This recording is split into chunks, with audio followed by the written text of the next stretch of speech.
Bismillahirrahmanirrahim. Assalamualaikum warahmatullahi wabarakatuh. Salam sejahtera untuk kita semua. Om Swastiastu, Namo Buddhaya, salam kebajikan, Sampurasu. Rahayu Sagung Dumadi, mari kita bertekad saat ini, di sini, sekarang, dan seterusnya. Kita semua menjadi sumber cinta, sumber sukacita, sumber keberkahan, sumber kedamaian bagi semua makhluk di semua tingkatan, di setiap ruang dan waktu, dimanapun mereka berada. Tidak boleh lagi ada makhluk lain yang berkurang kebahagiaannya dengan kehadiran kita. Tidak boleh lagi ada makhluk lain yang menderita karena tindakan kita. Karena setiap makhluk pasti ingin bahagia, setiap makhluk pasti tidak mau menderita seperti kita. Segala puji hanya milik Allah, energi universal, sang kehadiran, sang keberadaan yang meliputi semesta raya, meliputi seluruh bentuk, meliputi ruang kosong tanpa batas, meliputi seluruh bintang, meliputi seluruh planet, meliputi seluruh makhluk. Dia adalah daya semesta yang memberikan kehidupan pada semuanya. Dia hadir bersama kita saat ini, meliputi seluruh sel dalam tubuh kita, memberikan daya kepada kita. Dia adalah tubuh batin kita sendiri. Dia yang telah mengantarkan kita ke tempat yang penuh berkah. Dia yang telah memberikan kemampuan kita melihat, mendengar, memegang, melangkah. Dan semua kemewahan itu dipersembahkan karena cintanya kepada kita. Mari kita puji Dia dengan membaca hamdalah. Alhamdulillahirabbil alamin. Mari kita rasakan kehadirannya.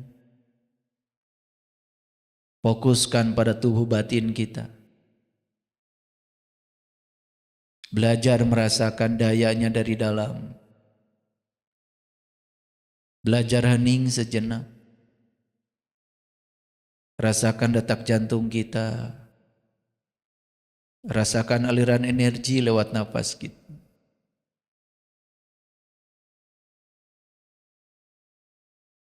Sambil merasakan itu, kita mohon ridhonya, mohon berkahnya. Kiranya ilmu yang dibicarakan kita hari ini menjadi syafaat bagi kita, yang akan menolong kita, mengangkat derajat kita, mengangkat kesadaran kita, membuat hari-hari kita semakin penuh dengan sukacita dan kegembiraan,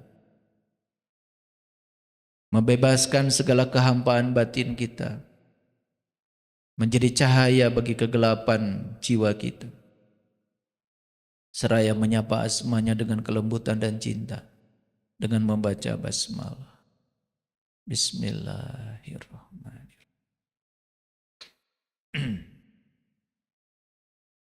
Hari ini saya akan berbicara hal yang sangat penting, yaitu tentang kebangkitan. Dan kebangkitan ini adalah hak semua jiwa. Hak. Artinya, setiap jiwa itu di ruang dan waktunya pasti akan mengalami kebangkitan. Soal waktu saja. Ada yang cepat, ada yang lambat. Itu aja perbedaannya. Karena Allah sendiri mengatakan, yahdillahu linurihi mayyasha. Aku akan menunjukkan kepada cahayaku siapa yang aku kehendaki. Dan siapa yang akan dikehendaki oleh Allah? Ya mereka yang punya kehendak. Orang yang tidak punya kehendak sampai kapanpun ya tidak akan dikehendaki. Ya gitu-gitu aja hidupnya. Sebelum saya memasuki kajian ini, saya ingin bercerita sedikit tentang astronomi. Karena banyak manusia yang mengira bahwa yang namanya alam semesta itu seolah-olah hanya bumi ini aja. Padahal kalau kita lihat potret dari teleskop Hubble, teleskop James Webb punya NASA, ternyata jumlah bintang di alam semesta ini miliaran, bahkan mungkin triliunan. Setiap bintang punya planetnya sendiri-sendiri. Setiap planet punya satelitnya sendiri-sendiri.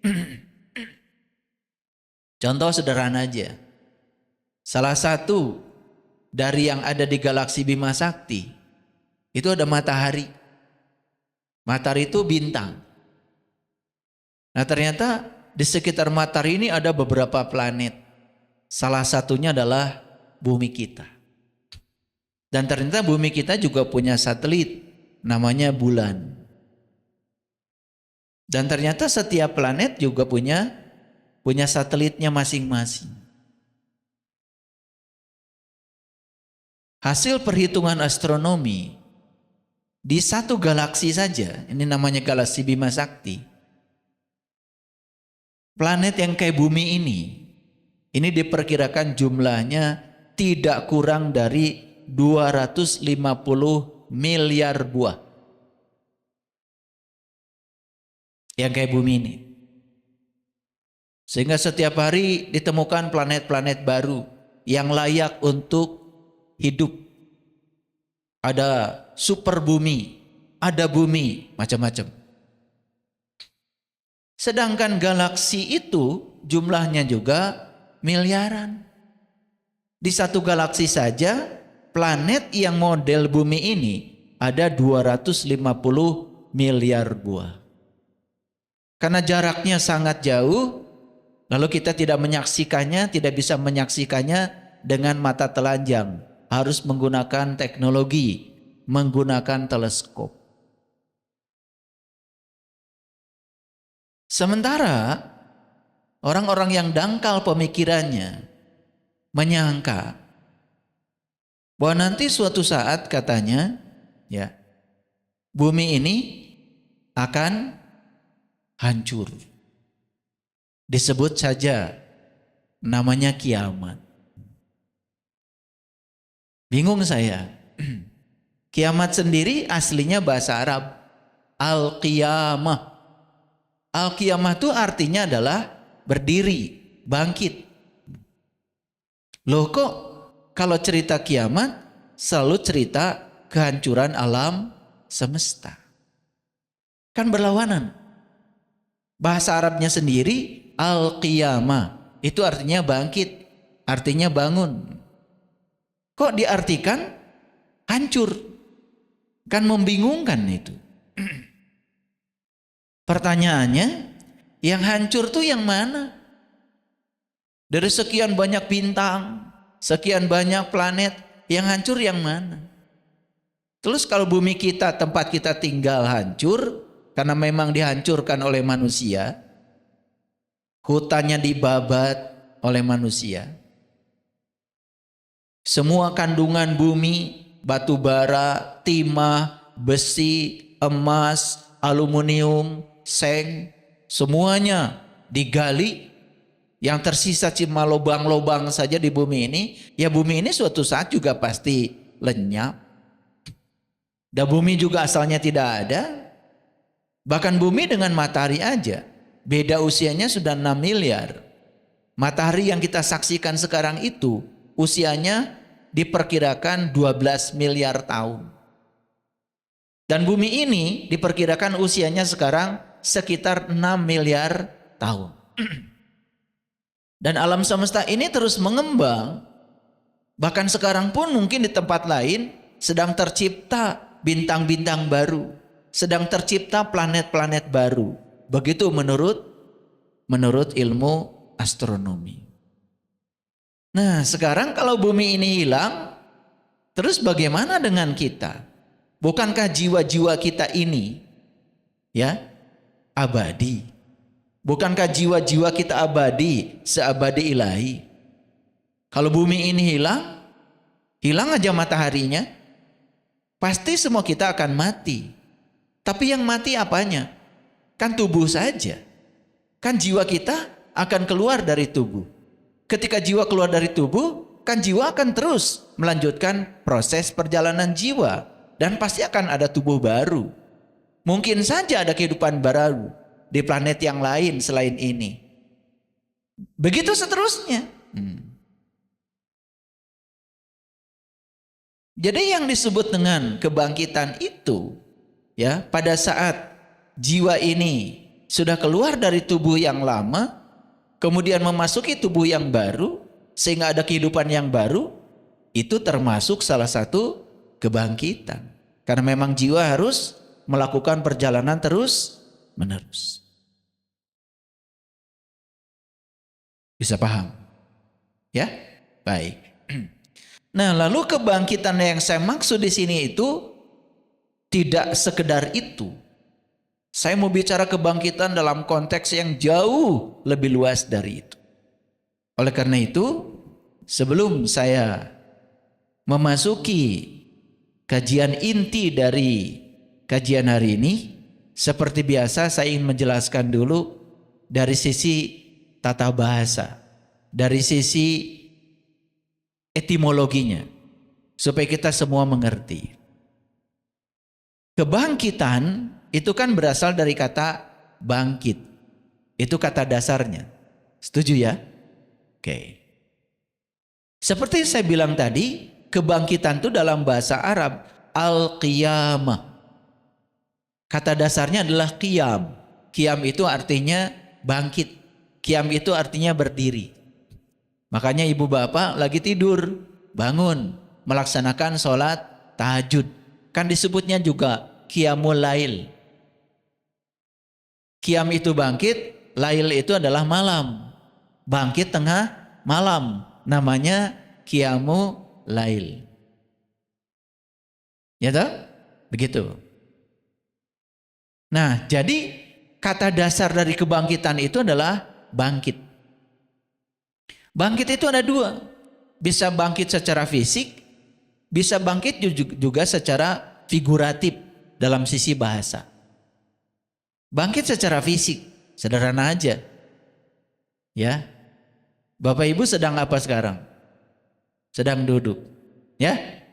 Coba bangkit semuanya. Coba bangkit semuanya. Tuh. Ya kan? Tuh. Ada yang lambat, ada yang cepat ya. Itu. Jadi bangkit itu artinya apa? Berubah posisi kan? Ya toh? Dari duduk jadi berdiri. Kan gitu. Itu namanya bangkit. Jadi bangkit itu secara umum adalah berubah posisi. Bangun dari posisi duduk menjadi berdiri. Hancur nggak Bapak Ibu? Enggak kan? Enggak hancur kan? Iya, sekarang duduk lagi. Saya cuma ngetes saja, ini pada sehat apa tidak gitu ya. Ya, tadi ada yang cari pegangan ya. Cari pegangan. Nggak apa-apa, dites ya. Makanya sehat itu bukan tidak sakit Ibu Bapak. Ya, sehat itu tidak sama dengan tidak sakit. Sehat itu ya kita bisa bergerak selincah anak-anak. Itu sehat namanya. Ya. Jadi kalau mau berdiri, berdiri, mau lari, lari gitu. Nah, sehat itu begitu, selincah anak-anak. Tidurnya sepulas anak-anak. Ya, gitu. Batinnya pun semerdeka anak-anak. Itu sehat itu namanya. Ya. Ya, itu. Anak-anak itu kan berantem. Habis itu tetap main lagi. Nah, itu sehat namanya. Ya. Kalau kalian kan habis berantem seumur-umur ya, terus aja dendam. Nah, ini nggak sehat. Nggak sehat. Makanya sehat itu seperti anak-anak. Ya, makanya dalam sebuah kitab, ya kitab suci dikatakan, kamu tidak akan pernah memasuki surga sebelum kamu menjadi anak-anak. Jadi surga itu ya, waktu kita anak-anak dulu, ya, ketika kita mengawali awal kehidupan. Makanya saat kita lahir ke dunia, mengawali kehidupan kan disebutnya Adam. Maka Adam itu bukan manusia pertama, Adam itu awal manusia. Dulu kan kalian begitu, saat lahir ke dunia gak tahu apa-apa, tidak bisa apa-apa, tidak punya apa-apa, bukan siapa-siapa. Kan kalian gampang tertawa dulu, ya. Sekarang setelah punya apa-apa malah susah, takut kehilangan, betul nggak? Dulu kan kalian gak punya pasangan, gak cemburu dulu, betul nggak? Setelah punya pasangan jadi susah, mulai cemburu, takut kehilangan, betul nggak? Pergi sebentar, ditanya-tanya, kan jadi susah kan? Betul nggak? Coba. Nah, bagaimana caranya kita mengembalikan diri kita menjadi anak-anak? Kita harus menjadi orang yang merasa tidak tahu apa-apa, merasa tidak punya apa-apa, merasa tidak bisa apa-apa, dan merasa bukan siapa-siapa. Coba, orang yang merasa dirinya siapa, lihat tuh, susah kan? Di jalan aja pengen paling dulu, pakai nguing gitu, ya orang penting mau lewat. Padahal semua orang kan di semesta ini penting, betul nggak? Iya, cuman merasa dirinya seolah-olah paling penting. Nyampe kantor juga paling main catur. Tapi di jalan merasa paling penting itu. Ya kalian lah modelnya kayak gitu kan. Kecuali saya. Jadi kebangkitan itu bisa secara fisik, ya. Tadi udah dialami. Nah, kebangkitan itu bisa juga secara figuratif. Misalnya, bangkit semangatnya setelah mendengar kajian. Bangkit semangatnya setelah ada orang yang menginspirasi. Dan biasanya orang itu mengalami kebangkitan setelah mengalami keterpurukan. Ulangi ya. Biasanya orang itu mengalami kebangkitan setelah mengalami keterpurukan. Setuju dengan saya? Nah, itulah yang disalahpahami selama ini. Kiamat itu hari kebangkitan. Ya, kata Rasulullah kiamat itu sudah dekat. Dan yang menentukan kiamat ya kalian sendiri. Mau bangkit nggak bangkit ya terserah kamu. Dan biasanya sebelum kebangkitan diawali dengan proses kehancuran. Itu yang dipahami sehingga kiamat itu hari kehancuran alam semesta. Padahal kiamat itu artinya bangkit dan kebangkitan selalu diawali dengan kehancuran. Itu prosesnya begitu. Kalian hancur ekonominya karena bisnisnya mungkin ya kurang bagus, menempatkan uang di atas Tuhan. Lalu Tuhan yang maha pencemburu itu mengingatkan, kamu bisnisnya kurang sehat nih, menempatkan uang di atas segalanya, sehingga kamu menghalalkan segala cara untuk memperoleh uang banyak. Tuhan tidak ridho, ya sudah, hancur dulu tuh bisnisnya, supaya bangkit kesadarannya. Gitu. Timbulnya bangkit itu setelah kehancuran. Tetapi kemudian oleh kita dipahami seolah-olah ya kejadiannya benar-benar begitu. Padahal itu kan bahasa simbolik. Nanti saya tunjukkan ayatnya ya dalam Al-Quran. Tapi ngerti dulu sampai sini. Ya, pernah nggak Bapak Ibu mengalami kehancuran? Pernah. Ada nggak keinginan untuk bangkit lagi? Ada? Bagus ya. Gak apa-apa, jatuh 7 kali, gak apa-apa. Yang penting bangunnya 8 kali. Gak apa-apa ya, jatuhnya 10 kali. Yang penting bangkitnya 11 kali. Gak apa-apa. Karena jatuh itu harus dialami. Harus mengalami pengalaman itu. Kita tidak akan merasakan enaknya ketika bangkit kalau kita tidak pernah merasakan jatuh. Jadi itu sebetulnya hanya sebuah perjalanan hidup saja. Supaya kita bisa lebih matang, lebih dewasa. Ngerti ya?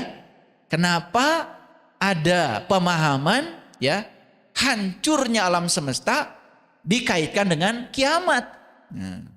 Padahal itu bahasa simbolik. Konteks yang sebenarnya kebangkitan itu akan terjadi kalau kita sudah mengalami kehancuran. Betul nggak? Hancur rumah tangganya, ingin bangkit lagi, menata ulang dari awal. Ada nggak yang gitu? Ada yang gitu? Atau dibiarkan aja? Nah, makanya hari kebangkitan itu yang menentukan kita sendiri. Mau bangkit atau tidak? Ya terserah Anda, kata Tuhan. Bisa mengerti sampai sini? Oke, kalau ngerti ini pelan-pelan ya. Seperti biasa, kecepatan ceramah saya masih 2 km per jam. Masih banyak polisi tidurnya nih ya. Jadi bangun dari tidur, bangun dari duduk. Ya. Bangun dari posisi tidur atau bangun dari posisi duduk sehingga berdiri, itu juga disebut bangkit. Paham ya? Oke. Nah, ada yang mengatakan kebangkitan itu hidup kembali. Sering disebut bangkit dari kubur. Nah, ini juga sering didangkalkan. Bangkit dari kubur seolah-olah ya, dari kubur katanya kubur yang dimaksud benar-benar tanah. Padahal kalau sudah hancur tubuh ini, sudah menyatu dengan tanah, bagaimana bisa bangkit? Apakah ada kebangkitan itu? Ada. Gimana caranya? Tubuh ini setelah menyatu dengan tanah, diserap dulu oleh akar, jadi pohon, jadi buah. Begitu kan? Ya, jadi singkong, jadi ubi, lalu dimakan oleh manusia. Setelah itu jadi saripati, nikah, jadi tubuh baru lagi. Nah, jiwa yang tadi sudah tidak punya tubuh, mungkin saja dapat tubuh baru kemudian. Itu yang namanya hidup kembali. Itu kebangkitan. Jangan-jangan kita pun sekarang nih, yang pada hidup sekarang sudah mengalami beberapa kali kebangkitan. Jangan-jangan kita ini pernah hidup mati. Karena belum selesai urusan kita, maka diberi tubuh lagi. Supaya kita bisa bayar utang-utang lama kita. Coba saya mau nanya, Bapak Ibu pernah nyubit orang? Sakit nggak kira-kira orang yang dicubit? Kenapa sakit? Karena punya tubuh. Betul nggak? Kan nggak mungkin ya kita dicubit nggak punya tubuh.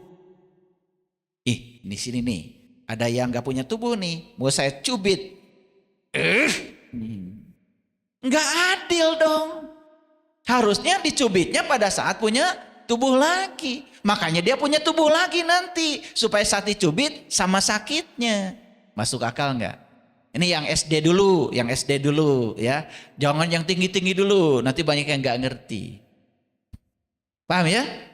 Yang dijelaskan di Quran. Sebesar biji sawi kebaikan akan kembali padamu. Sebesar biji sawi keburukan akan kembali kepadamu. Rasa sakit yang ditimbulkan oleh kita pada makhluk lain, itu akan kembali sebagai rasa sakit yang sama yang kita rasakan. Makanya jangan menyakiti. Makanya kenapa saya selalu di awal kajian saya bicara, mari kita bertekad mulai saat ini. Jangan ada lagi makhluk lain yang terluka, yang berkurang kebahagiaannya dengan kehadiran kita. Saya mengingatkan karena apa? Semua rasa sakit yang kita timbulkan pada makhluk lain akan kembali kepada kita. Coba kalau makhluk lain dipotong lehernya sakit nggak? Iya. Nah, rasa sakit yang ditimbulkan itu tersimpan di alam semesta, siap untuk dikembalikan pada kita lagi pada ruang dan waktunya. Nah, nanti kita baca ayatnya. Ini belum pakai ayat ya, supaya ngerti semuanya. Sampai di sini mengerti? Ya, jangan-jangan kita ini sekarang sudah mengalami kebangkitan. Jangan-jangan hidup kita hari ini itu adalah akhirat dari kehidupan kita yang telah lalu. Jangan-jangan kebangkitan itu sudah Sudah kita alami berkali-kali. Karena kehidupan kita hari ini adalah akhirat dari kehidupan kita yang telah lampau. Coba Bapak Ibu, ada yang pernah ditipu nggak sama orang? Ada. Oke. Coba pahami, kok dia bisa nipu saya? Dan yang nipu orangnya itu. Yang ditipu bukan tetangga saya, kok saya? Itu pasti ada kaitan karma dengan kita. Orang yang menipu kita hari ini kepada kita, jangan-jangan dihadirkan semesta untuk melunasi utang kita. Kita pernah menipunya di kehidupan yang dulu dan sekarang dihadirkan bersama di sini. Sudah dibangkitkan, sudah hidup kembali. Makanya hari ini bisa jadi adalah akhirat dari kehidupan kita yang telah lalu. Ini kita masih mikirin akhirat. Nanti lagi, nanti lagi. Padahal hari ini kita sedang menjalaninya. Nah, makanya walal akhiratu khairul laka minal ula. Pasti, ya, hari ini tuh akan lebih baik dari hari kemarin. Pasti. Karena apa? Semua peristiwa yang terjadi di semesta ini tiada lain adalah kebijaksanaan Allah, cinta Allah demi membersihkan jiwa kita dari segala utangnya sehingga kita bisa kembali memenuhi ayat innalillahi wa inna ilaihi rajiun. Asalnya suci, kembali menjadi suci kembali. Setelah dilunasi semua utang-utangnya. Masuk akal? Masuk akal? Saya tanya dulu, punya akal? Oh ya, alhamdulillah kalau gitu ya. Salah pertanyaan saya. Punya akal ya? Kalau punya akal, masuk akal sekarang. Itu berarti saya percaya. Ya. Karena yang nggak punya akal nggak masuk-masuk, akalnya aja nggak punya. Oke, lanjut ya. Pelan-pelan ya. Udah mulai ngerti ya. Jadi gerakan perubahan itu juga kebangkitan. Bangkit ekonomi dari krisis itu juga kebangkitan. Pernah nggak kita mengalami krisis moneter tahun 98, betul? Iya. Wah, terpuruk ya ekonomi semua. Dolar juga terpuruk. Kemudian bangkit. Nah, itu juga kebangkitan. Jadi kebangkitan itu bisa jadi adalah perubahan. Nah, kita butuh kebangkitan yang hari ini, di sini, sekarang, bukan kebangkitan yang nanti. Karena hidup bukan nanti, hidup itu di sini, hari ini, sekarang. Saya mau nanya Bapak Ibu, Bapak Ibu bernapas nggak? Kapan? Sekarang. Bisa nggak napasnya besok? Atau bisa napasnya kemarin? Nggak bisa. Nah, ciri hidup itu bernapas. Napas kapan? Sekarang. Betul nggak hidup itu sekarang? Ya iya. Cuman kita sering jadi diri palsu. Sering menolak yang sekarang. Berangan-angan besok lebih bagus. Apa yang terjadi? Terus dibawa oleh kita, oleh pikiran palsu kita. Ke ilusi kenyataan. Kenyataan yang ilusi. Kan sering kalian mengatakan, seharusnya nggak begitu tuh. Menolak yang sekarang. Betul nggak? Gitu. Karena kalian itu terbiasa menganggap seolah-olah kesempurnaan itu yang ada di otakmu. Padahal kesempurnaan itu saat kita menolak ketidaksempurnaan apa adanya. Itulah kesempurnaan. Pengen nggak punya pasangan yang sempurna? Pengen? Pengen apa tidak? Gampang. Terima pasanganmu hari ini apa adanya. Terima ketidaksempurnaannya, langsung sempurna. Nah, orang yang kawin cerai, gak cocok dengan pasangan, besok cari lagi, gak akan ketemu dengan yang dia sebut sempurna itu. Kan itu cuma ilusi pikirannya saja. Sempurna itu ketika kita sudah bisa menerima yang tidak sempurna apa adanya. Coba sekarang, mulai sekarang, terima pasangan kita kelebihannya, terima kekurangannya. Karena kelebihan dan kekurangan itu kesempurnaan. Langsung tenang. Paham sampai sini? Oke, lanjut kalau gitu. Bangkit juga bisa merujuk pada perubahan dari yang rendah ke posisi yang lebih tinggi. Pernah nggak kita mengalami satu kebangkitan dulu? Indonesia ini bisa merdeka tahun 1945 karena tahun 1900 berapa itu? Pernah ada yang namanya kebangkitan. Yang sekarang diperingati sebagai Hari Kebangkitan Nasional. Tanggal berapa itu? Sebentar lagi. 20 Mei. Saya juga nggak ngerti. Ketika ditanya sama tim IT, judulnya apa hari ini? Kebangkitan. Saya baru sadar kalau 20 Mei Hari Kebangkitan. 3 hari lagi. Jadi cocok kayaknya ceramah ini. Ya. Nah, kebangkitan nasional. Kapan kita mulai kebangkitan? Begitu kita sadar. Sadar kita dijajah. Sadar dijajah tuh nggak enak. Betul nggak? Ya, sadar dibodoh-bodohin tuh nggak enak. Kan yang namanya penjajahan itu kan kita dianggap bodoh. Ya. Yang penting kita bisa memuaskan kekuasaan. Makanya kekuasaan itu terus menciptakan konspirasi supaya orang-orang bodoh nggak bangkit. Dulu kan nggak boleh sekolah sebebas sekarang. Karena bahaya ketika sekolah akan menghasilkan kebangkitan. Terutama kebangkitan kesadaran. Tapi kalau sekolah yang tidak membangkitkan kesadaran, nggak bahaya. Sekolah yang cuma isinya apalah. Ya, nggak bahaya, nggak bahaya. Ya, kalian menghafal kitab suci sekian juz sampai nggak ngerti isinya, nggak bahaya. Ya nggak bahaya. Walaupun hafal 30 juz nggak bahaya. Oh nggak ngerti. Karena orang nggak ngerti itu nggak bahaya. Yang bahaya itu ketika ngerti dia sadar. Setelah sadar dia, kenapa saya bodoh ya? Itu kebangkitan di situ terjadi. Banyak nggak sekolah-sekolah malah membungkam kesadaran. Bukan membangkitkan kesadaran. Nggak bahaya yang kayak gitu. Nggak bahaya ya. Silakan. Kalian ngapalin ini, ngapalin itu. Nggak bahaya. Ya. Yang bahaya itu kalau orang sudah berpikir kritis, berpikir kreatif, berpikir kolaboratif, berpikir komunikatif, bangkit semua kekuatan dalam dirinya. Nah, kekuatan yang tersembunyi bahasa Arabnya jin. Makanya orang yang sudah bangkit potensinya disebut jenius. Iya. Kan yang bahaya yang kayak gitu. Yang jenius. Yang jinnya masih tersembunyi di dalam. Rapat potensi dirinya tidak bangkit. Gak bahaya. Dikasih ini, dikasih itu. Tunduk aja. Walaupun gak ngerti. Gak bahaya kan? Bahaya nggak kalian? Ya nggak bahaya, cuma ngapalin, ya. Tapi kalau udah mulai kritis, kreatif, bahaya. Karena pemberontakan terjadi, pasti dipimpin oleh orang-orang yang sadar.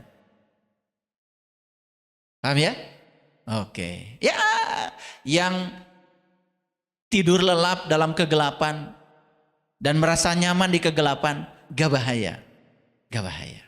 Ya, oke.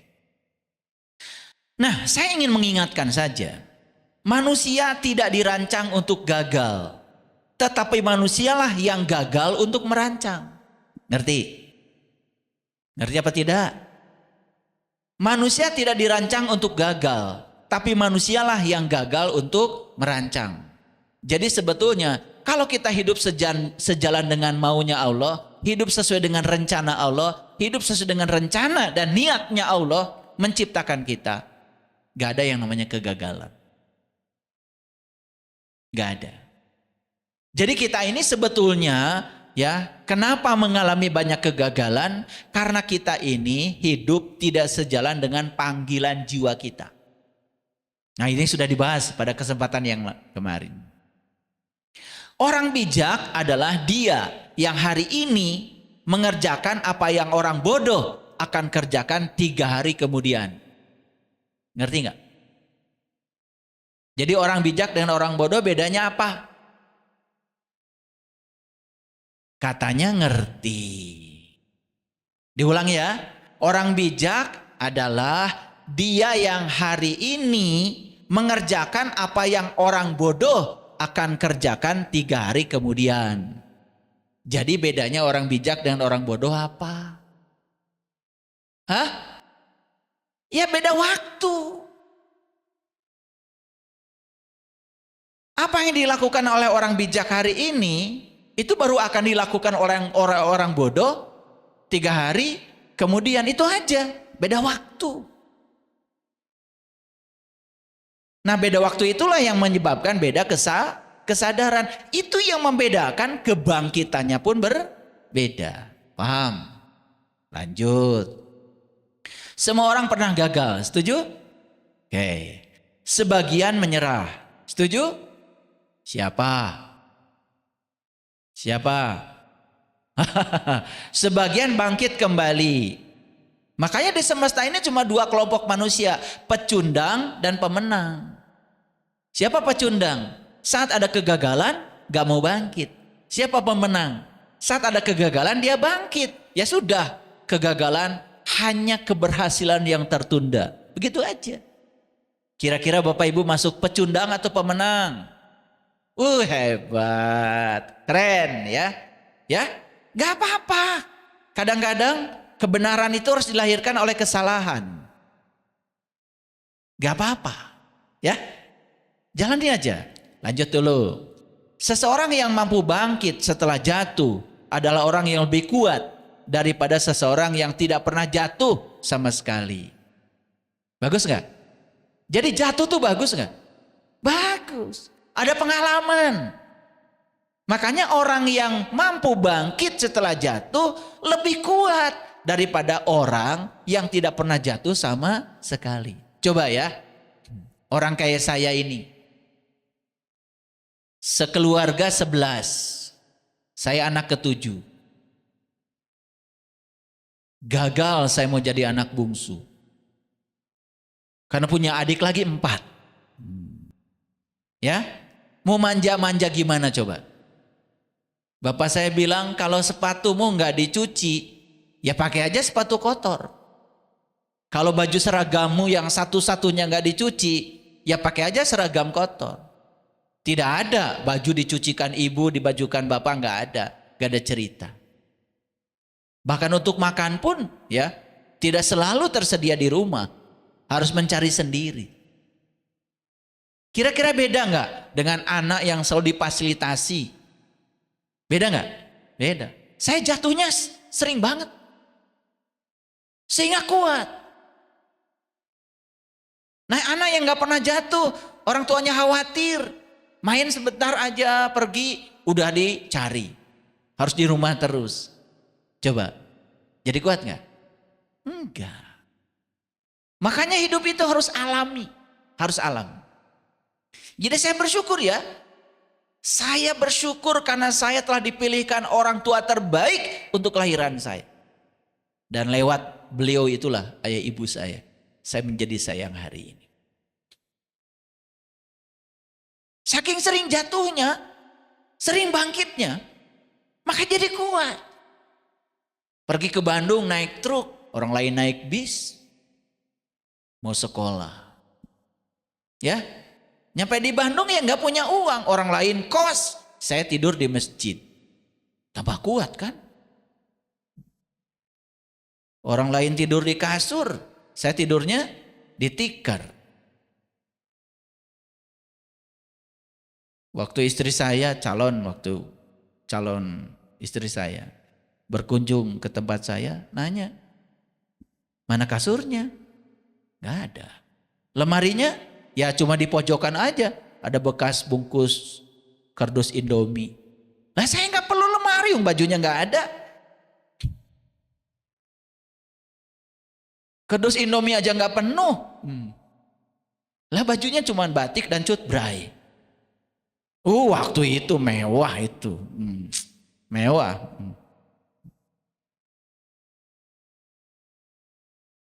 Jadi karena sudah begitu, ya jadi kuat. Jadi gak usah takut ketika anak-anak kita harus belajar prihatin, gak usah takut. Itu cara semesta menguatkan. Yang penting dorong supaya mereka tetap mau bangkit. Paham ya? Oke. Ini ngerti gak dari tadi saya ngomong? Oh ngerti ya, udah. Kemenangan sejati bukanlah karena kamu tidak pernah kalah, namun karena kamu sanggup bangkit kembali setiap kali kamu jatuh. Jadi orang yang disebut dengan juara sejati itu bukan gak pernah kalah. Tetapi ketika kalah dia bangkit, ketika kalah dia bangkit. Itu jadi juara sejati. Paham ya? Jadi sekarang saya mau nanya sama Bapak Ibu. Ada yang pernah gagal? Ada yang pernah jatuh? Bagus gak itu? Baru sekarang bilang bagus kalian itu.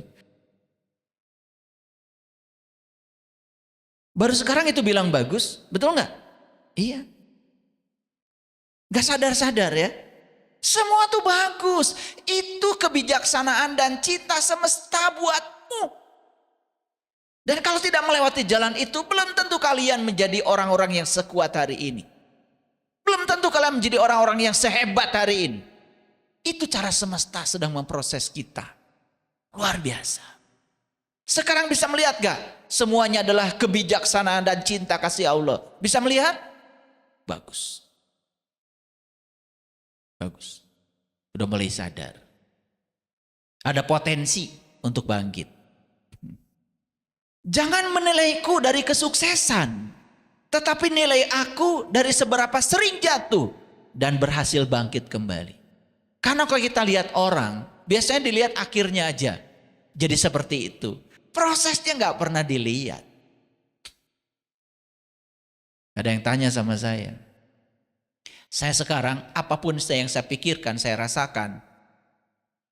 Itu jadi. Ada yang bilang sama saya sudah seperti itu katanya.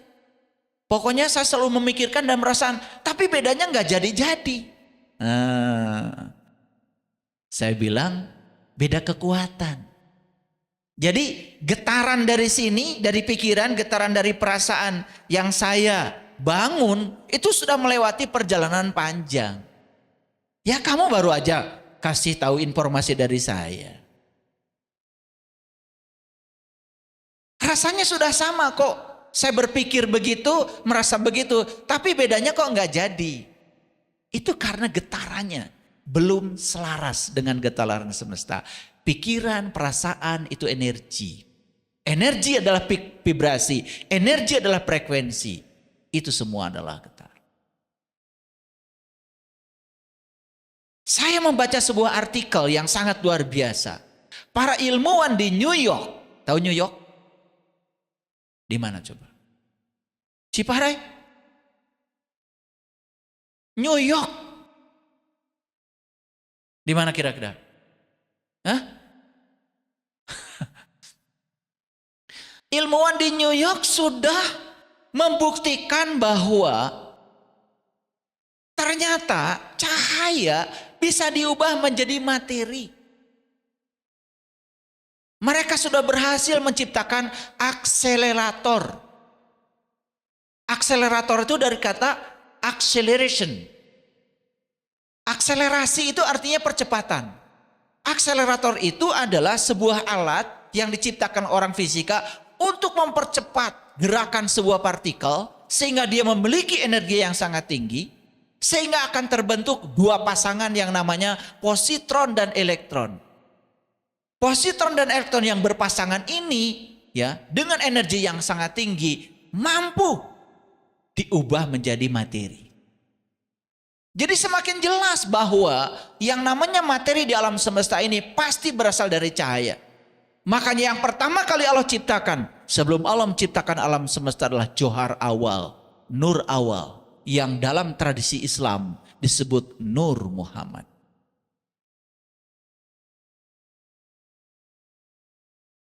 Jadi sains dengan spiritual itu makin bergandengan.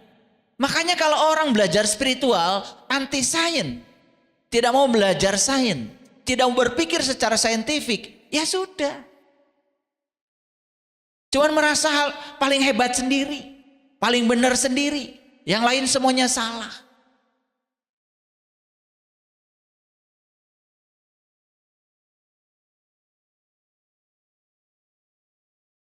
Jadi ada orang kerja, nggak saya ceritakan tempatnya di mana. Yang jelas yang kerja ini karyawan saya. Datanglah tuh, ya seseorang. Beliau ini kerjanya Ya suka ngasih ceramah lah di masjid-masjid gitu. Lalu ya diskusi dengan pegawai saya. Diskusinya apa? Seputar dunia dan akhirat. Jadi saya datang, saya memperhatikan diskusi itu. Nah, orang yang datang ini menganggap karena dia ini adalah ahli dalam segalanya, ngasih ceramah mantap. Dia menganggap dia itu lebih soleh daripada orang yang kerja ini. Padahal orang ini jelas sedang kerja, sedang berbuat. Betul? Gitu. Ini saya tanya, mohon maaf, Bapak kerja di mana? Saya nggak kerja. Lalu saya kok tiba-tiba meluncur mulut saya. Kayaknya solehan Bapak ini deh yang kerja. Saya bilang gitu. Karena kita menganggap soleh itu seolah-olah orang yang ngajinya banyak gitu. Ke tempat ibadahnya sering, walaupun gak ada gunanya hidupnya, tidak bermanfaat sama sekali, gak kerja. Minta sumbangan dulu mulu. Kan kita menganggap itu soleh. Lalu karena dianggap soleh, dia menganggap seolah-olah orang yang kerja itu sedang mengerjakan urusan dunia ini salah. Padahal sebaik-baik manusia yang berguna bagi manusia lain. Betul nggak? Coba saya mau nanya. Yang sholat di masjid ini dengan yang bikin masjid ini, solehan mana?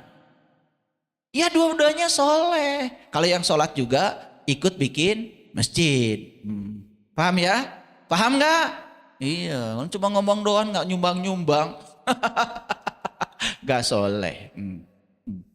Jadi jatuh itu biasa Bapak Ibu. Tapi bangkit itu luar biasa. Sekali lagi, jatuh itu biasa. Tapi bangkit luar biasa. Siap untuk memasuki kajian yang lebih inti lagi? Oke, baik sekarang.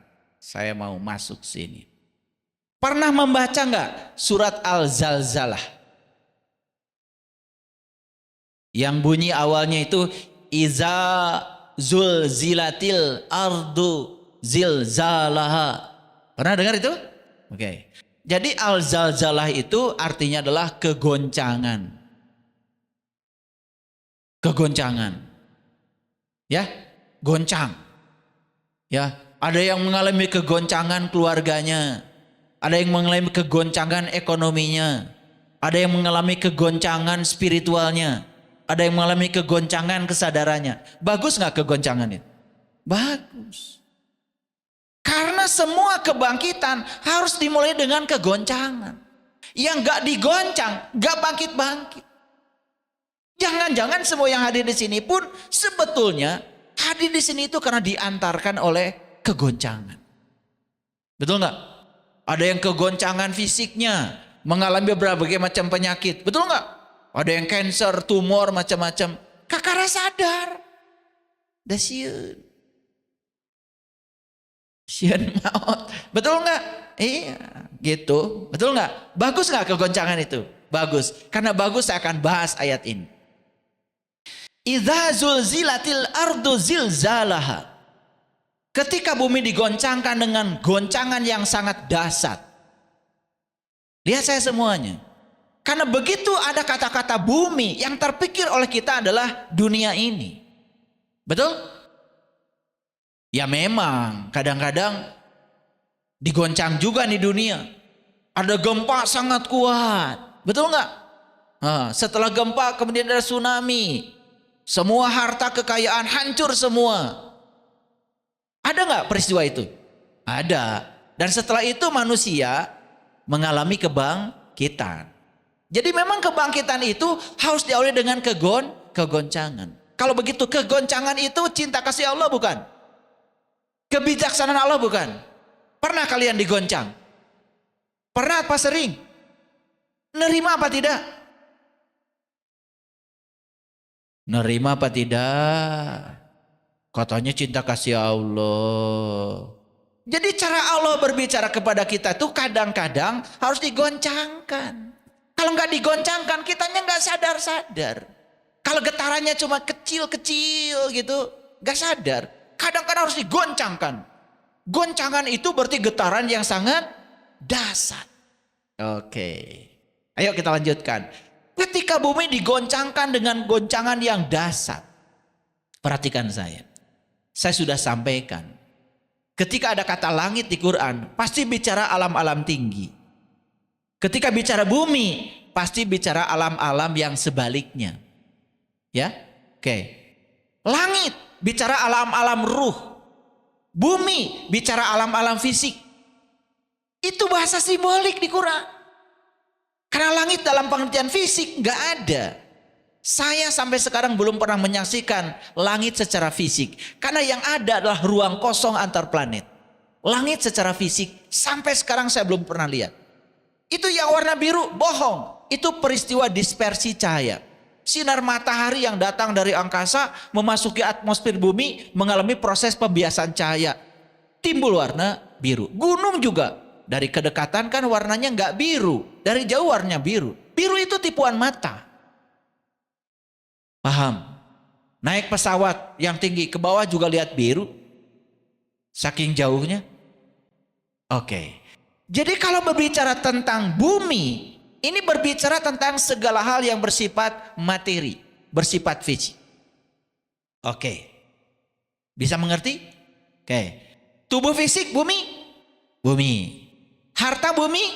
Bumi. Keluarga bumi? Jabatan bumi?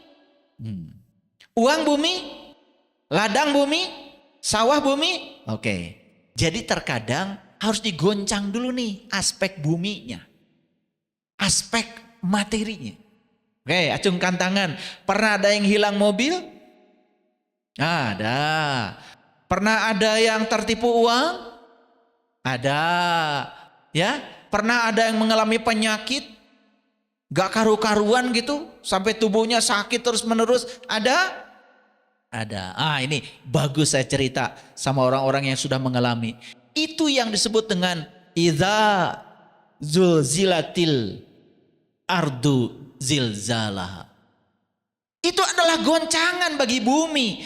Karena apa? Kalau tidak digoncang materinya, ruhaniyah kita nggak bangkit. Kegoncangan materi ini adalah cara Allah untuk membangkitkan ruhani seseorang. Ada orang yang digoncangkan ya buminya baru sadar dengan ruhanian. Betul nggak? Betul apa tidak? Oke. Sekali lagi saya tanya, bagus nggak kegoncangan itu? Bagus. Oke, lanjut kalau bagus. Wa akhrajatil ardu asqalaha. Dan bumi telah mengeluarkan beban-beban yang berat yang dikandungnya. Lihat saya semua. Dengan kegoncangan yang terjadi pada bumi, pada segala yang bersifat materi, yang bersifat fisik, ya. Lalu bumi telah mengeluarkan beban-beban yang berat yang dikandungnya. Coba sekarang saya mau nanya Bapak Ibu.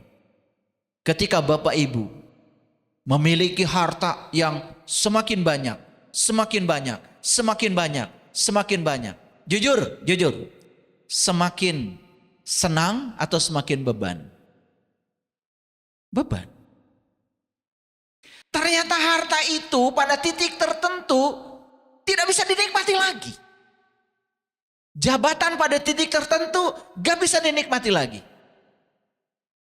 Pernah mendengar artis-artis kelas internasional yang rumahnya ubluk ablak, yang hartanya tidak berseri lagi, mengakhiri kehidupannya dengan bunuh diri, dengan obat karena mengalami kehampaan.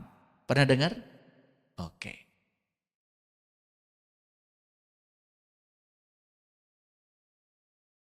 Itu kan cerita yang sangat bagus. Betul nggak? Oke. Saya pernah mengalaminya. Rumah saya banyak. Waktu saya masih usia sangat muda. Jadi kalau hari Minggu itu, Sabtu Minggu, saya beberes di rumah ini. Sabtu Minggu berikutnya, saya beberes di rumah ini. Sabtu Minggu berikutnya, beberes di rumah ini. Bayar listrik juga jadi banyak. Pajak juga jadi banyak. Beberesnya juga jadi banyak. Saya baru sadar. setelah semuanya hilang. Ada satu peristiwa kegoncangan yang membuat semuanya harus hilang dengan cara semesta. Ya, jelas salah saya. Mobil pun hilang. Tiap Sabtu dulu beli emas, belum kenal bank. Tiap Sabtu tuh, di toko 6 itu, yang di dalam kaum itu. Gak ada emasnya sekarang. Digoncangkan semua. Begitu hilang semua, gitu dalam waktu yang singkat. Loh, saya jadi tidak beres-beres lagi. Enak ya. Gitu gak? Jadi kadang-kadang kita itu baru sadar setelah mengalami itu. Semua orang berpikir kalau banyak harta menyenangkan. Saya pernah di titik itu. Ternyata tidak. Pada titik tertentu harta pun tidak bisa dinikmati lagi. Mau tidur aja cuman perlu kamar 1. Ada nggak yang rumahnya 3 tidurnya pindah-pindah kalau malam? Ada nggak? Susah nggak kira-kira? Ya, aduh sayang rumah ini nggak ditempatin. Ya udah jam 6 sampai jam 8 sampai jam 10 tidur rumah ini. Pergi lagi jam 10 sampai jam 12 pindah ke rumah ini. Saking banyak rumahnya. Susah nggak? Susah.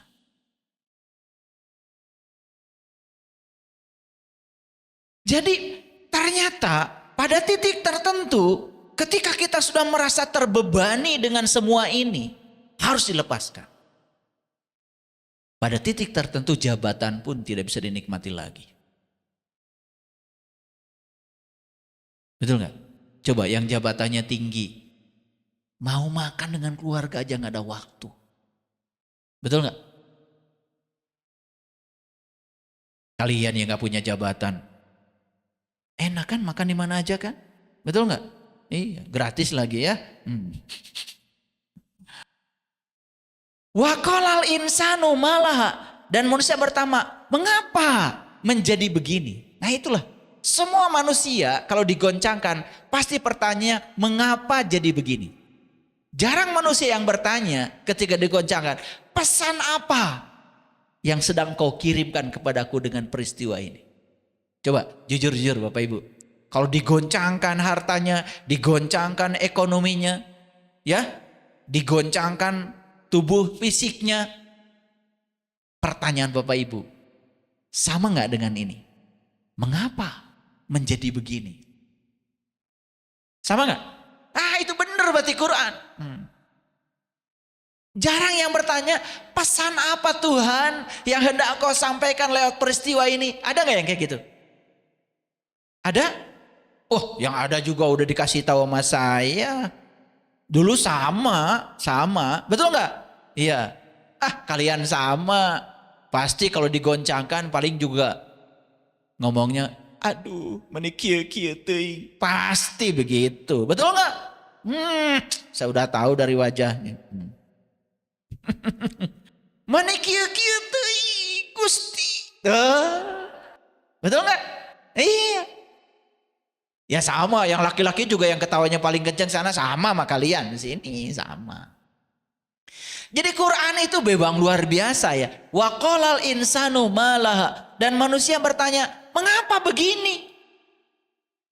Bukan bertanya, Tuhan pesan apa yang hendak kau sampaikan lewat ini?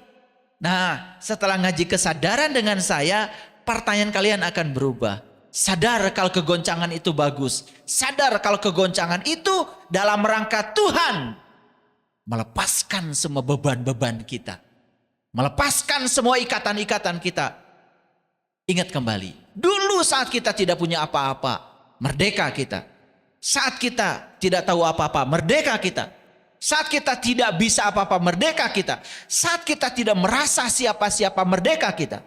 Begitu semuanya sudah terjadi yang sebaliknya, disitulah kita mulai susah. Bahkan pagar pun harus tinggi, pakai kawat berduri, jika perlu disetrum. Betul nggak? Iya. Makanya ada yang pasang begitu, dia sendiri yang kena. Betul nggak?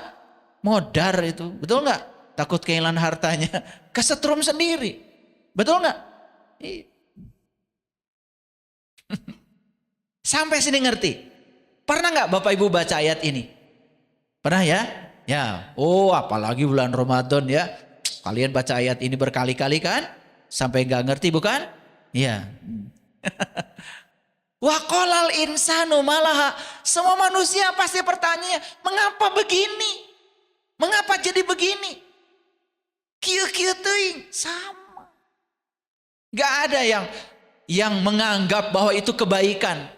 Tidak menganggap Tuhan, aku percaya di balik ini ada Engkau. Engkau sedang mengajarkan cinta dan kebijaksanaan lewat peristiwa ini. Ajarkan Tuhan, pesan apa yang hendak Kau sampaikan kepadaku. Saya juga sama. Baru sadar dan bertanya begitu setelah mengalami berbagai kegoncangan. Memang tidak ada yang instan Bapak Ibu. Makanya kalau ada orang yang mengajarkan, yuk belajar spiritual dengan saya, cespleng, itu pasti bohong. Bohong, gak ada. Tidak ada yang instan, semua by proses. Tapi kita kadang-kadang terlalu tinggi ekspektasinya. Ingin cepat bisa, ingin cepat berhasil, prosesnya tidak mau dilalui. Itu yang terjadi ketika orang belajar spiritual tidak sabar. Ngilang. Makanya saya tidak heran. Orang yang pengen cepat bisa teramati oleh saya. Ini 2 bulan juga hilang. Bener itu 2 bulan belum udah hilang. Seumur jagung itu. Jagung berapa bulan ya? 3 bulan. Kurang dari umur jagung itu. Jadi teramati ya, teramati. Di sini juga teramati ya, teramati.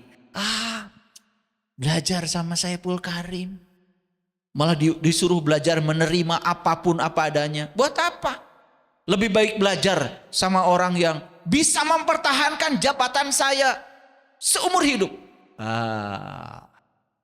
Kalau mau belajar begitu silahkan datang sama orang-orang tukang bohong. Tenang Pak, sediakan aja kambing hitam, ayam hitam, bubur hitam, sebangsa hitam lah, betul nggak? Nanti ya jabatan Bapak insya Allah tambah hitam. Ya orang yang suka menjanjikan begitu ya tidak bisa mengajarkan hukum alam, menjanjikan yang ilusif, itu jelas bohong. Tidak ada yang abadi. Semua akan mengalami perubahan, bahkan semua akan berakhir. Justru harus diajarkan kepada orang itu adalah kesiapan dia untuk bisa menerima perubahan. Makanya kalau ada pejabat yang datang kepada saya ajarkan siap-siap Pak, Bapak tidak akan menjabat selamanya. Belajar melepaskan kemelekatan dari sekarang. Jabatan itu hanya sementara Pak. Gitu. Nggak ngaji lagi.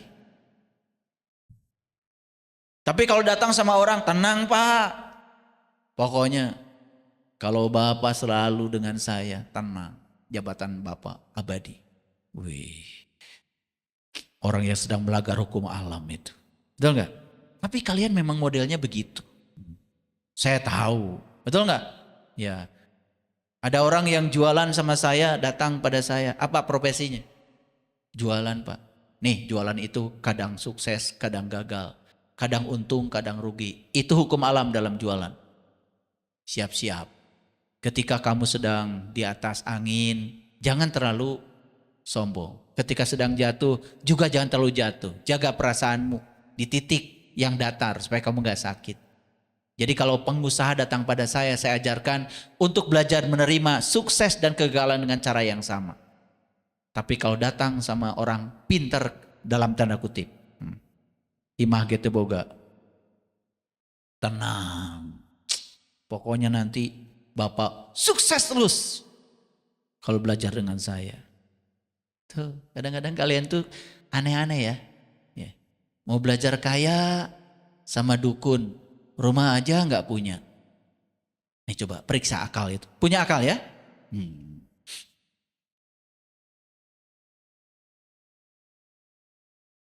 Makanya Bapak Ibu saya kasih tahu. Kalau ingin punya anak-anak nanti aktivitasnya dalam dunia spiritual, dunia keagamaan, saya kasih tahu. Mereka harus punya pekerjaan.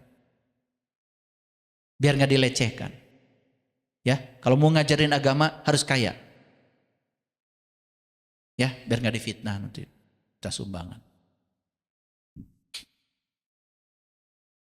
Iya, ada kritik katanya tokoh-tokoh agama itu kerjanya cuma nganjurin sodako. Dia sendiri nggak pernah sodako. Ya kan itu kan kritik yang bagus, betul nggak? Harusnya yang nganjurin duluan. Paham? Oke, lanjut dulu. Ya. Yauma idin tuhaddisu akhbaroha. Pada hari itu bumi menceritakan dirinya. Lihat saya semuanya. Lihat saya semuanya. Jadi kembali lagi ayat yang tadi Bapak Ibu pahami ya. Ketika bumi digoncangkan dengan goncangan yang dahsyat.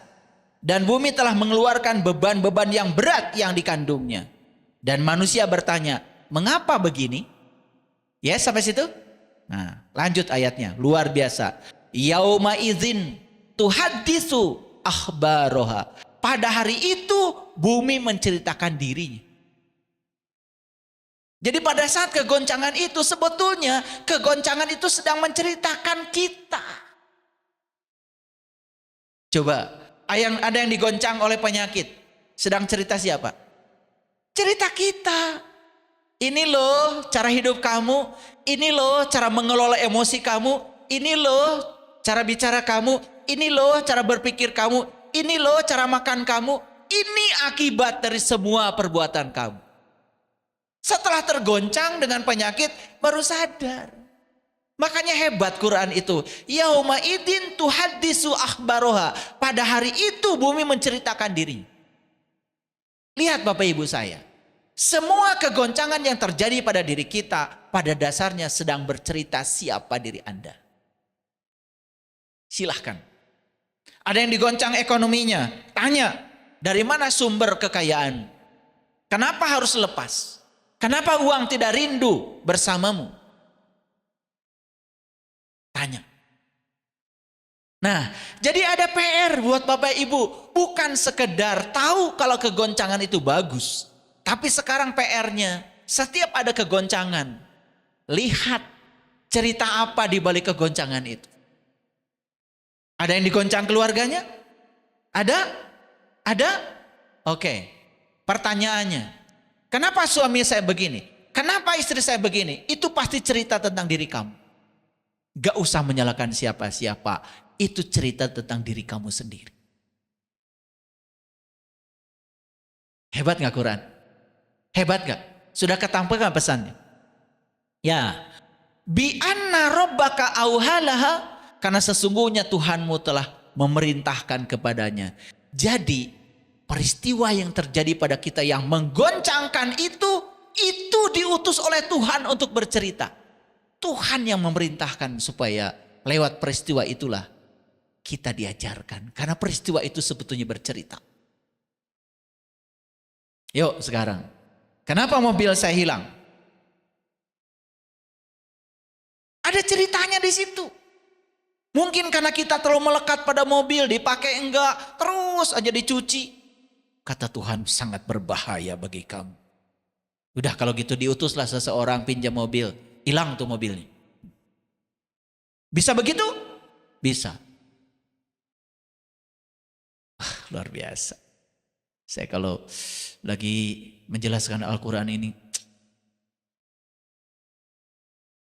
tubuh saya ini bergetar-bergetar. Energi Quran itu begitu luar biasa. Karena sesungguhnya Tuhanmu telah memerintahkan kepadanya. Kepada siapa? Kepada goncangan itu. Goncangan itu sedang cerita siapa diri kamu. Dan dia hadir kepadamu. Diperintahkan Tuhan. Supaya kamu semuanya bangkit. Nanti kalian dengar berulang-ulang kajian ini. Sehingga masuk ya sampai kesurupan. Nyurup ya. Sehingga kita tidak mengeluh lagi. Kan sekarang kadang-kadang kita cengeng. Baru mengalami kejadian yang kecil aja sudah mengeluh. Seolah-olah tidak ada harapan lagi. Tidak bangkit. Seolah-olah itu sudah akhir dari segalanya. No, mulai sekarang jangan begitu. Ya, sepanjang kita masih dikasih napas, berarti kita masih dipercaya untuk bangkit dalam hidup ini. Kehilangan rumah, gak apa-apa. Kehilangan mobil, gak apa-apa. Kehilangan jabatan, gak apa-apa. Tapi di semesta ini berlaku yang namanya hukum kekekalan energi. Tidak ada yang benar-benar hilang. Hanya diganti dengan ganti yang lebih baik. Cuman kita tidak siap untuk melepaskan yang kita punya saat ini. Saya pernah kehilangan banyak rumah. Saya pertahankan itu sampai sekarang. Saya tidak punya rumah bagus mungkin hari ini. Tapi ternyata semua yang pernah hilang itu diganti oleh Allah dengan cara yang jauh lebih hebat. Dan kesadaran kita pada saat memilikinya pun sudah berubah. Bukan di kesadarannya dulu lagi. Tidak takut kehilangan. Tidak melekat pada yang kita punya. Punya tetapi tidak melekat. Sudah diajarin melepaskannya. Ulangi Bapak Ibu. Bi anna rabbaka auhalaha. Karena sesungguhnya Tuhanmu telah memerintahkan kepadanya. Yauma idin yasdurun nasu ashtatan liyuraw a'malahum. Pada hari itu manusia menampakkan diri dalam keadaan bermacam-macam. Supaya diperlihatkan kepada mereka akibat dari perbuatan. Lihat saya semuanya. Ya. Ketika kita diberi kegoncangan yang macam-macam oleh Allah. Betul nggak? Disitulah kita akan menampakkan diri kita yang sesungguhnya. Lihat saya semuanya Bapak Ibu. Bapak Ibu ketika sedang di kajian seperti ini. Tidak kelihatan bedanya. Di sini semua kelihatan seperti baik. Seperti sabar. Seperti soleh. Betul? Betul apa tidak? Kapan Bapak Ibu akan kelihatan aslinya? Ketika ada goncangan. Ketika ada sesuatu yang datang. Dan yang datang itu bukan sesuatu yang Ibu Bapak inginkan. Di situ aslimu akan kelihatan. Maka yang di Quran dikatakan, pada hari itu manusia akan menampakkan diri dalam keadaan bermacam-macam. Reaksi setiap orang terhadap setiap peristiwa, di situ aslinya akan kelihatan. Makanya Bapak Ibu, saya berulang kali mengajarkan, kendalikan yang bisa dikendalikan. Apa yang bisa dikendalikan? Pikiran kita, perasaan kita, reaksi kita terhadap peristiwa. Itu milik kita. Kita mau marah, kita tidak marah, kita mau bijaksana, kita mau sabar terhadap apapun yang terjadi. Itu kendali kita. Tapi kebanyakan manusia saat itu mengalami kendali otomatis. Ketika dapat yang tidak diinginkan, reaksinya langsung buruk. Betul Bapak Ibu? Makanya kalau mau begitu mindfulness. Tarik napas, duduk dulu sebentar. Tarik napas, kembali kepada kesadaran. Tarik napas, kembali pada kesadaran. Disitulah pentingnya kita belajar mindfulness. Yauma idin yasdurun nasu ashtata liraw a'malahum. Pada hari itu manusia menampakkan diri dalam keadaan bermacam-macam. Supaya diperlihatkan kepada mereka akibat dari perbuatan. Bapak Ibu, perhatikan saya. Ada sebab, ada akibat. Mungkin nggak akibatnya buruk? Kalau sebabnya baik. Gak mungkin. Mungkin gak akibatnya baik kalau sebabnya buruk? Gak mungkin. Jadi Bapak Ibu, ketika kita mendapatkan akibat yang buruk, sudah pasti hukum alamnya. Sebabnya pasti buruk. Itu pesannya. Kalau akibatnya baik, sebabnya pasti baik. Itu aja. Jadi sebetulnya itu bukan hukuman, bukan azab, apalagi ujian. Allah sedang menguji saya, kata Allah. Emang kamu mahasiswa saya, kata Allah. Apa pentingnya ngasih ujian? Allah juga malas periksanya. Betul nggak? Kan kalau ngasih ujian harus diperiksa. Betul nggak? Harus bikin soal lagi. Harus bikin sertifikat lagi lulus atau tidak lulus. Kata Allah, ribet.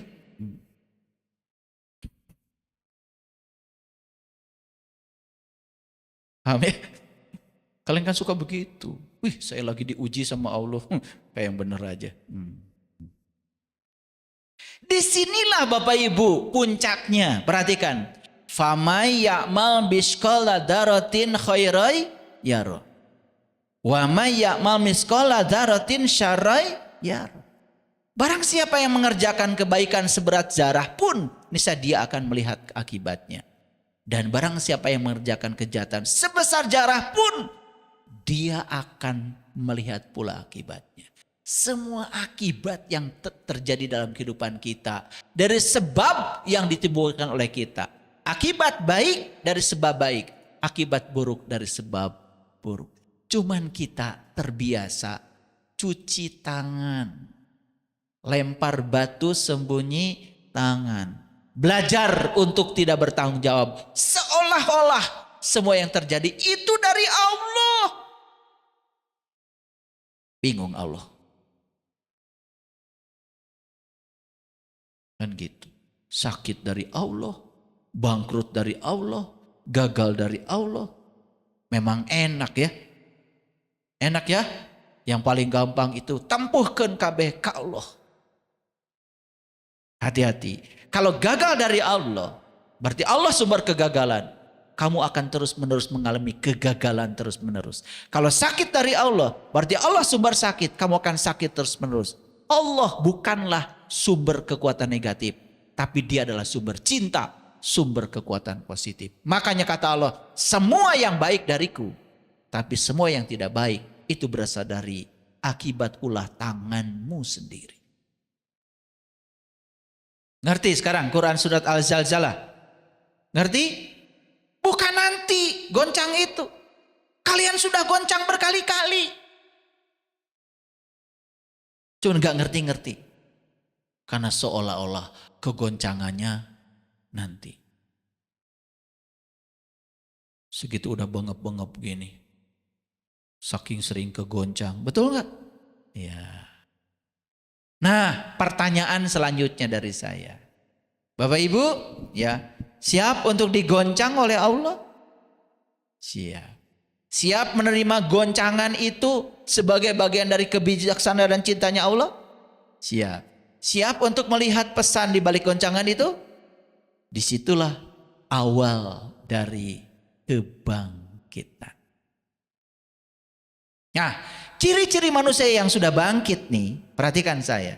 Ciri-ciri manusia yang sudah bangkit spiritualnya, bangkit jiwanya. Makanya kalau di ajaran kami itu, di Sunda ini sering saya sampaikan. Jadi jelema teh kudu bisa nulung kanu butuh, nalang kanu susah. Ngahudangkeun kanu sare. Nyaangan kanu poekeun. Kudu bisa nepak kanu poho. Kudu bisa nganter kanu keung. Tuh rukun imannya orang Sunda. Ya. Nah yang pertama. Dapat mengubah situasi tanpa tindakan. Perhatikan saya. Ciri orang yang sudah bangkit kesadarannya. Bangkit energinya. Bangkit. Hadir saja situasi berubah. Dia tidak melakukan tindakan apa-apa. Dia tidak bicara apa-apa. Tidak melakukan apa-apa. Hadir saja. Situasi berubah. Kenapa? Karena orang yang sudah bangkit kesadarannya. Dia membawa energi dengan vibrasi dan frekuensi tinggi. Dia sudah menjadi sumber cahaya.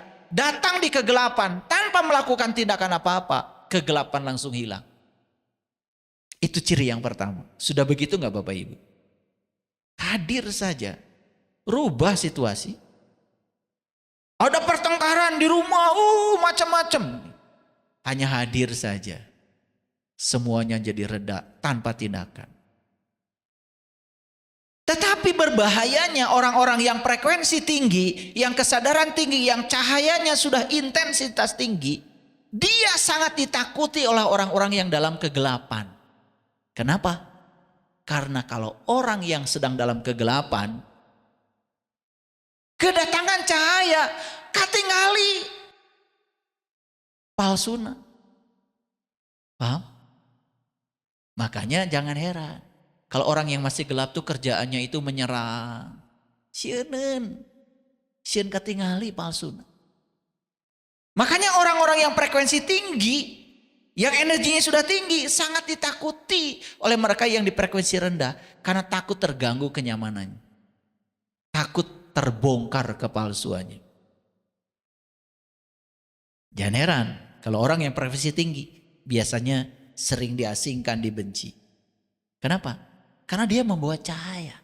Setiap cahaya datang, coba ada orang di kegelapan sedang melakukan tindakan yang buruk.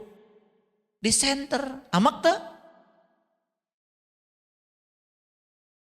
Marah nggak? Terganggu, merasa terganggu. Makanya orang-orang yang gelap itu kalau dapat cahaya bukan senang, bukan mengalami pencerahan, menyerang. Kenapa? Dia sangat takut kepalsuannya terbongkar. Ya jangan heran ya, Bapak Ibu nanti kalau mengalami kebangkitan spiritual, karena manusia itu pada dasarnya makhluk energi, energinya naik, ya frekuensinya naik, vibrasinya naik, intensitas cahayanya semakin kuat. Tantangan pertama yang akan didapat adalah dari orang-orang yang masih di frekuensi rendah dan dalam kegelapan. Mereka tidak suka, takut terganggu. Apalagi ada berkah di situ. Sieun teu payu. Moal dionang doyan. Begitu orang diajarkan tentang hakikat Maulid, hakikat Isra Mi'raj yang sebenarnya. Yang suka ngawadul ketika ceramah Maulid Isra Mi'raj pasti terganggu. Tidak nyaman.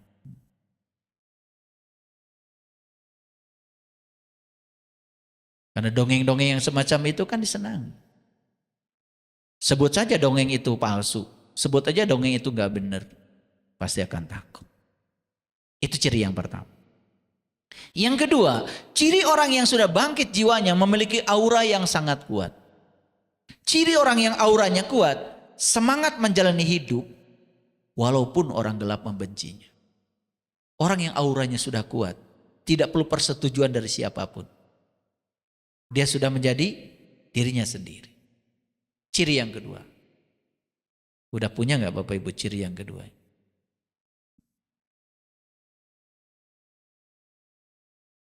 Makanya kalau cahayanya sudah terang, intensitasnya sudah tinggi, ya mau dipadamkan juga nggak ada, nggak ngaruh. Apalagi yang memadamkannya tidak punya kekuatan sama sekali.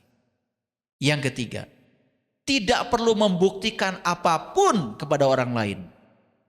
Tidak perlu membuktikan apapun pada orang lain. Tidak usah berdebat. Selalu menginspirasi dengan kesadaran penuh. Dan prinsip hidupnya panceg istiqomah. Nah, yang suka minta persetujuan orang. Harus membuktikan. Saya yang paling benar. Nah, itu tanda belum mengalami kebangkitan. Yang keempat, memiliki kemampuan menyembuhkan dan mempengaruhi orang lain. Menyembuhkan dengan cara yang tak terjelaskan. Tadi ada sharing ya, sebelum kita pengajian. Ada ibu yang sakit jantung. Kemudian menolak rasa sakitnya. Padahal di dalam dirinya ada kemampuan untuk menyembuhkan. Ada sumber kesembuhan. Ada Allah yang maha segalanya. Begitu hening, begitu menerima dan tidak menolak rasa sakit itu, malah sekarang bisa hadir di tempat ini, ikut kajian dalam keadaan sehat. Luar biasa bukan? Oke. Makanya orang-orang yang sudah tinggi energinya, vibrasinya, frekuensinya, sering menjadi sumber kesembuhan. Bukan sekedar penyakit fisik, termasuk juga penyakit mental, intuisi, spiritual, energi. Pernah nggak ketemu dengan orang yang semacam itu? Kita punya banyak pertanyaan. Begitu sudah sampai di hadapan dia, semua yang ditanyakan itu sudah tidak ada lagi. Energinya aja sudah membebaskan. Pernah nggak begitu? Pernah? Syukurlah kalau pernah ya.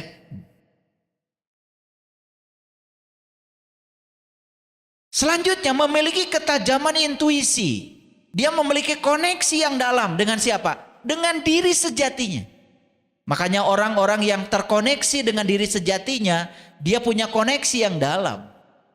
Ketajaman intuisinya luar biasa. Dan orang yang sudah tajam intuisinya, dia berani mengikuti apa kata intuisi. Nah, kita ini kadang-kadang udah diingetin dari dalam, masih ragu-ragu. Nah, setelah terjadi, aduh, padahal sebetulnya saya sudah diingatkan. Karena kita nggak percaya sama suara kebenaran dalam diri. Nah, ini kebangkitannya harus diurus lagi nih. Belum bangkit benar itu, belum sadar. Jadi bahasa Inggrisnya itu masih lulungu itu. Memiliki kemandirian emosi yang membangkitkan rasa hormat. Bapak Ibu perhatikan saya.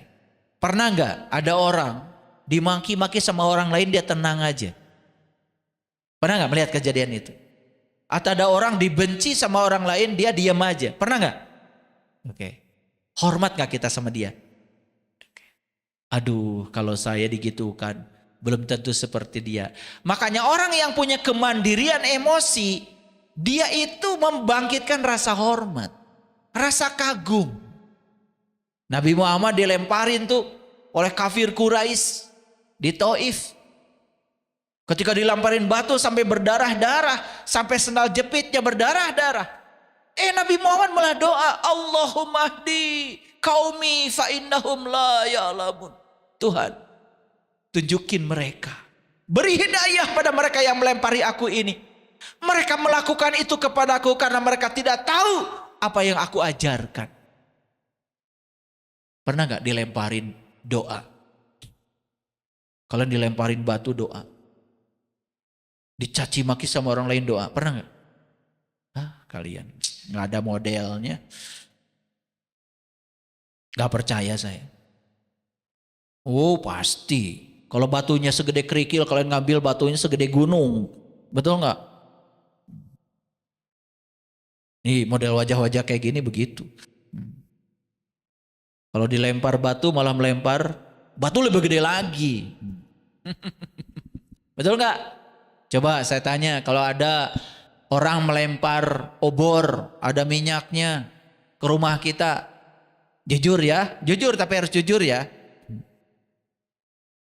Kita memadamkan api atau ngejar orang? Jujur. Ada orang bawa obor, melemparkan obornya ke rumah kita. Yang terjadi apa? Kalian kejar orang yang melempar obor atau memadamkan api? Yang benar.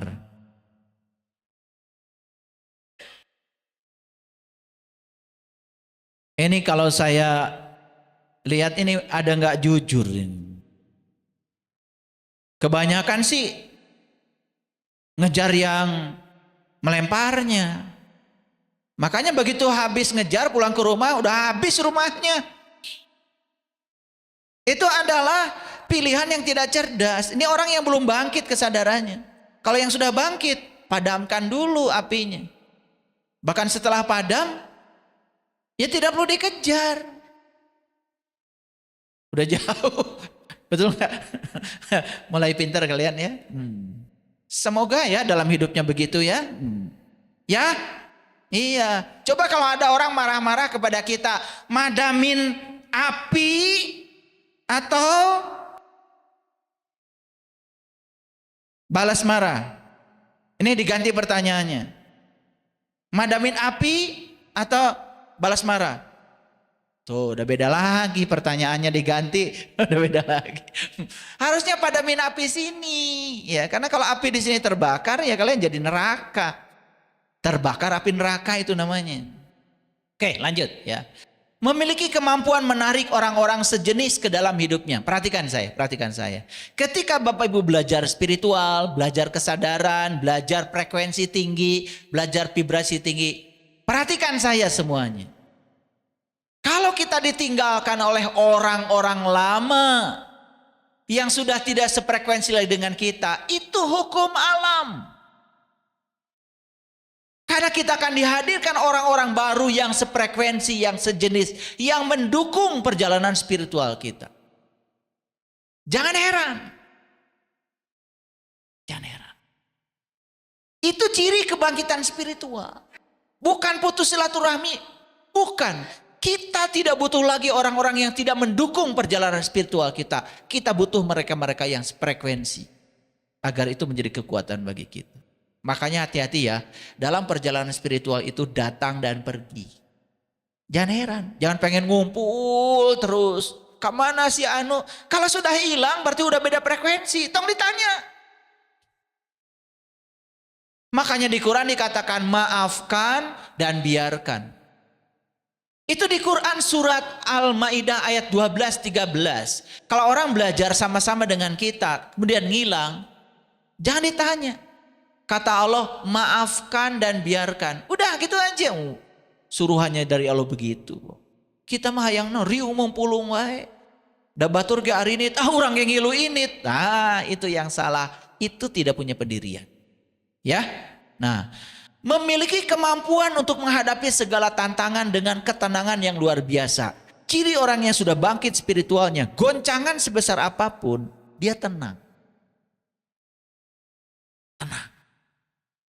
Kan sudah tahu ilmunya kalau goncangan itu kebijaksanaan dan cinta kasih Allah. Untuk mengingatkan kita, pertanyaannya sudah diganti. Bukan kia-kia teing. Betul nggak? Tapi pertanyaan, pesan apa yang hendak kau sampaikan kepadaku? Selanjutnya, memiliki kesadaran diri yang sangat dalam dan keberanian untuk menjadi diri sendiri. Ini Bapak Ibu. Orang yang sudah bangkit spiritualnya punya keberanian untuk menjadi dirinya sendiri. Selanjutnya, memiliki kemampuan untuk melakukan perubahan yang positif dimanapun dia tinggal. Nah, ciri yang berikutnya, orang yang sudah bangkit spiritualnya karena sudah mengalami kegoncangan, maka cirinya dimanapun dia tinggal selalu membawa perubahan positif. Gitu ya. Dulu kampung itu sebelum ada ibu bapak begitu. Gak sabar tahun dengi didinya. Gitu kene. Gitu kene. Tak robi gitu. Sugan tatangkalan jadi seueur gitu. Ya, sampah berkurang gitu. Banjir enggak lagi gitu. Aya nu robi atuh henteu ibu bapak? Teu robi. Saya tak. Nah, ciri-ciri itu sudah saya sampaikan. Nah, sekarang ada satu pertanyaan. Mengapa perintah sholat menggunakan kata dirikanlah? Bukan laksanakanlah. Hebat ya Quran. Aqimis sholata li zikri. Dirikanlah sholat untuk mengingat aku. Perintah sholat itu bukan laksanakan, tapi dirikan. Kenapa begitu? Karena sholat itu hakikatnya mengingat Allah. Dan untuk bisa mengingat Allah berarti harus tahu dan kenal dulu dong. Harus sadar dulu. Makanya orang yang tidak bisa mengingat Allah sepanjang sholatnya, ya mengingat yang selain Allah, maka sholatnya tidak berdampak. Yang kedua, mengingat itu hanya bisa dilakukan oleh jiwa yang sudah bangkit kesadarannya. Setuju nggak Bapak Ibu? Setuju? Kan tidak mungkin mengingat itu bisa dialami oleh mereka yang tidak tahu. Dan untuk tahu harus bangkit. Hudang. Tong sarewai. Makanya ada kata-kata ngahudangkeun kanu sare.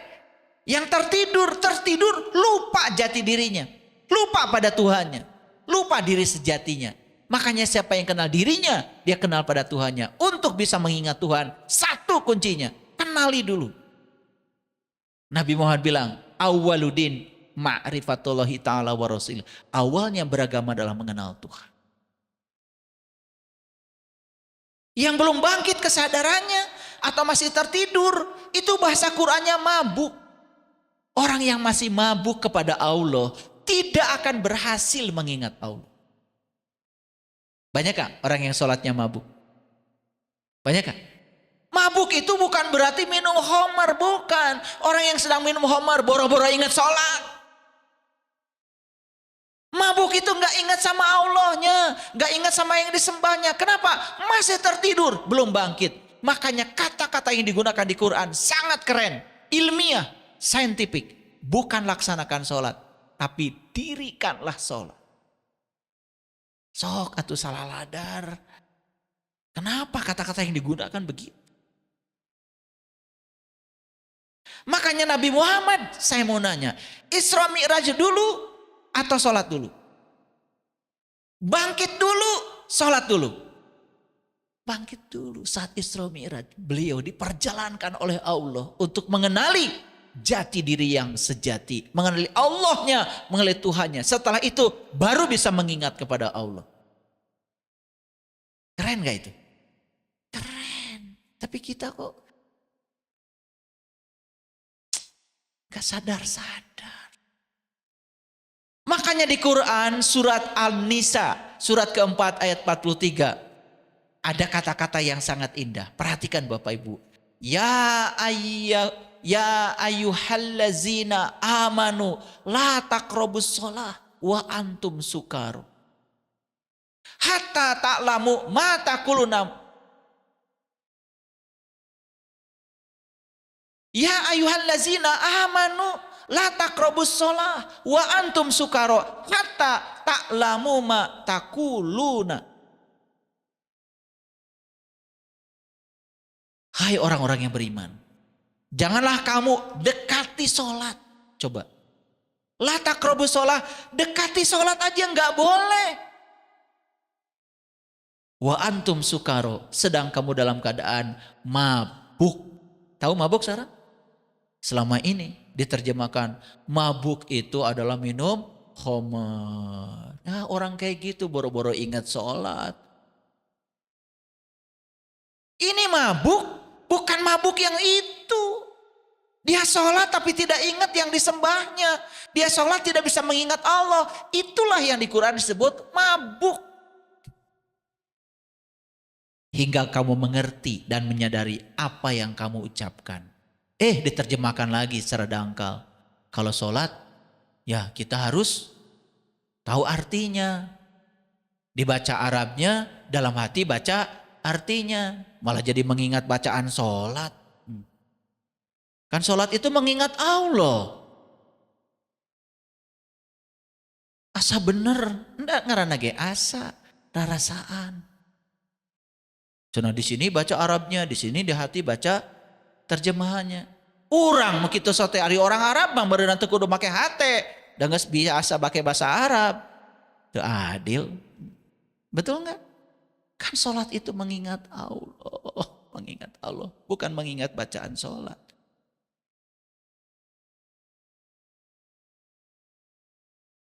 Kita harus menyadari apa yang kita ucapkan. Coba Bapak Ibu menyadari enggak? Begitu duhur mengucapkan apa? Punten abdi mah bade sholat. Sadar ente? Itu maksudnya ayat ini. Menyadari apa yang mau diucapkan. Ketika bilang saya mau sholat, kan timbul pertanyaan pada diri kita. Sholat itu apa? Gitu nggak Bapak Ibu? Puntennya abdi yang bade natepan heula. Tuh, ngartos natepan tuh. Netepan tuh netep. Netep we. Teu kemana-mana. Tidak mungkin terjadi namanya netepan itu. Kalau kitanya belum tahu dan kenal. Rek netep di mana lamun can apal. Dan netep teh kudu apal heula. Maka di Quran dikatakan, salatlah di maqam Ibrahim. Maqamu Ibrahim musalla. Tempat salat yang sebenarnya adalah maqam Ibrahim. Maqam itu level, tingkatan, lain makam.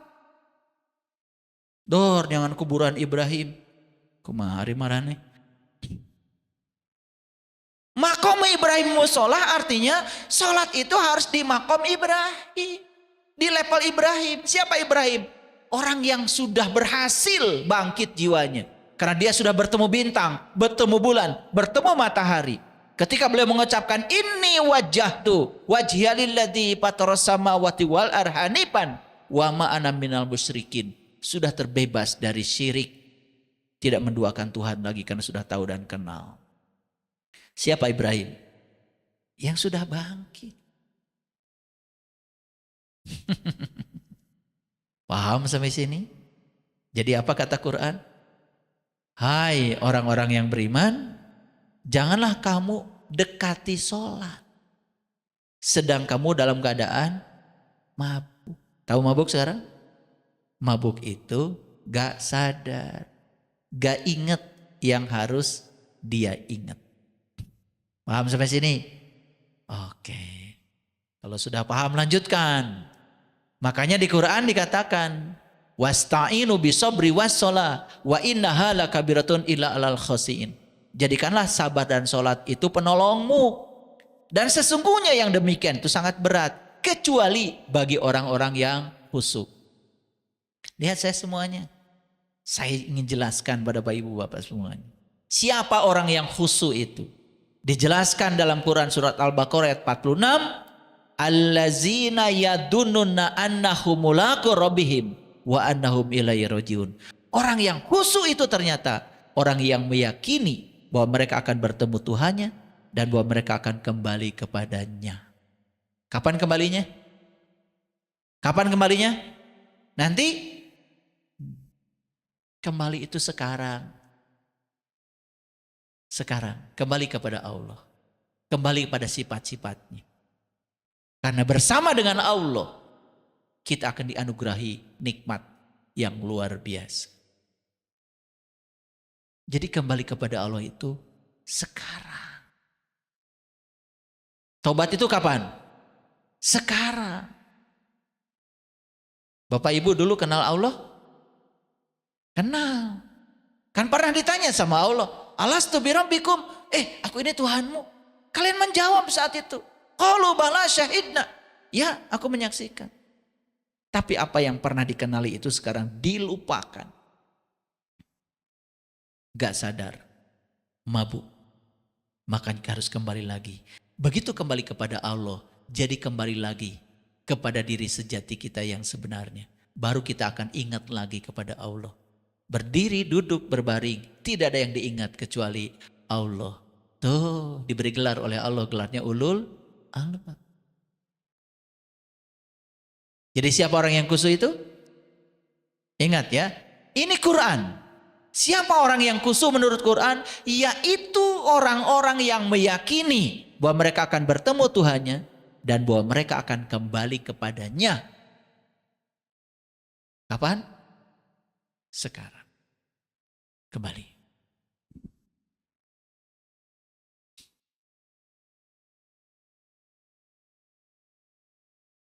Dalam Quran surat Toha ayat 14 Allah bilang, sesungguhnya aku adalah Allah, tidak ada Tuhan selain aku, sembahlah aku dan dirikanlah solat untuk mengingat aku. Jadi perintahnya bukan melaksanakan solat, tapi dirikanlah solat. Berarti harus apa dulu? Harus berdiri dulu.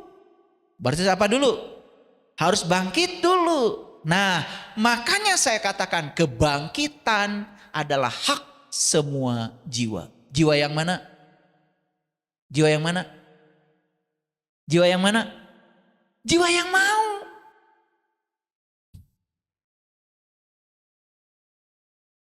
Oke, saya nanya.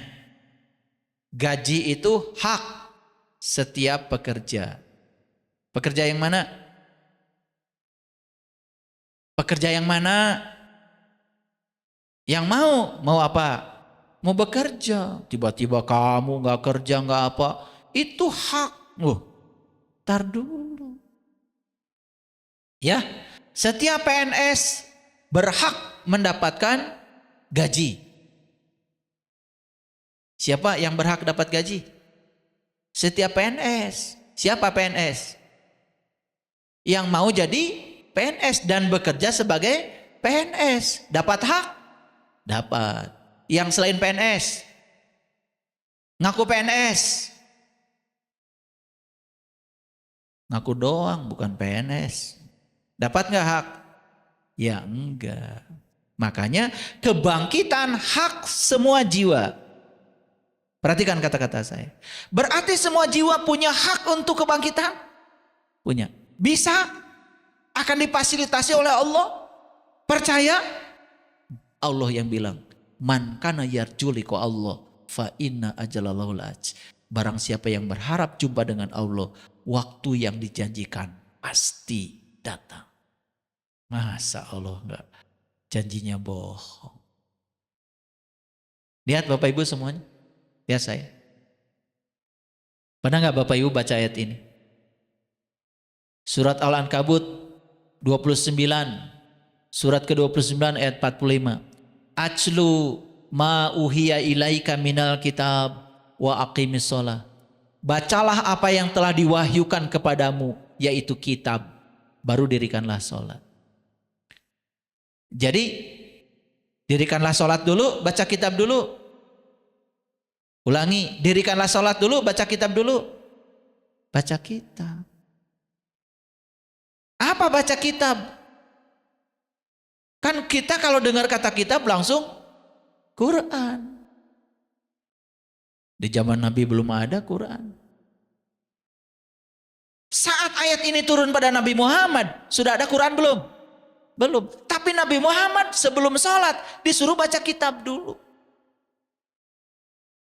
Itu dijawab di Quran surat Al-Isra ayat 14. Iqra kitabaka kafa binafsika al-yauma alaika hasiba. Bacalah kitabmu. Kitab siapa? Kitab siapa? Ya kalau kalian ditanya sama saya jawabnya apa? Kitabku. Masa mau lagi? Jadi nunjuk ke saya lagi. Kan kata Allah, bacalah kitabmu. Berarti yang harus dibaca kitab siapa? Kitabku. Ada di mana kitabku? Ya di situ. Kitab itu adalah kalamullah. Kalam itu sifat, Allah itu zat. Jadi perintah baca kitab sebenarnya perintah untuk bangkit. Buka ketertutupan mata kolbu. Sehingga kita bisa menyaksikan diri sejati kita. Setelah itu baru dirikanlah sholat. Keren gak ayat ini? Nah saya mau nanya jujur sama kalian. Kalian selama ini baca kitab dulu, dirikanlah sholat dulu. Jawab dong. Baca kitab dulu, dirikanlah sholat dulu. Enggak dua-duanya. Karena kalau tidak membaca kitab dulu, sholat yang dilakukan bukan didirikan. Hanya dilakukan, hanya dilaksanakan. Kan tidak tercapai aqimis sholata li zikrinya, tidak tercapai. Kan dirikanlah sholat untuk mengingat aku. Sedangkan yang mau diingatnya juga nggak tahu, belum pernah saksikan. Ngerti maksud saya? Nah baru kata-kata Allah. Lihat berikutnya. Inna sholah tanha anil fahsya wal munkar. Sesungguhnya sholat itu mencegah manusia dari perbuatan keji dan munkar. Sholat yang mana? Sholat yang kayak gini kata Quran. Yang baca kitab dulu, mendirikan sholat, ya, baru bisa mencegah dari perbuatan keji dan munkar. Sementara selama ini kita hanya melaksanakan sholat. Yang diingatnya apa? Wallahu alam. Sibuk ngurusi urusan sorangan. Disebut berjamaah. Jelas gak? Padahal masing-masing ngurusi urusan sendiri-sendiri. Jamaah itu hakikatnya bukan sekedar kita berkumpul dengan orang di masjid. Tapi jamaah yang sebenarnya kita manunggal, menyatu, melebur dengan dia yang kita solati itu. Baru bisa mencegah perbuatan keji dan munkar. Hasil sholatnya terbawa ke dalam kehidupan. Menjadi watak. Jujur sekarang. Banyak gak orang yang melaksanakan sholat? Banyakkah orang yang mendirikan sholat?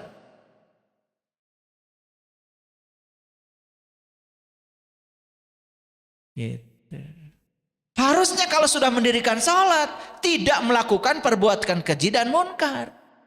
Jadi karena mereka baru melaksanakan sholat, jadilah sholatnya jalan, keji dan munkarnya pun jalan. Paham sampai sini?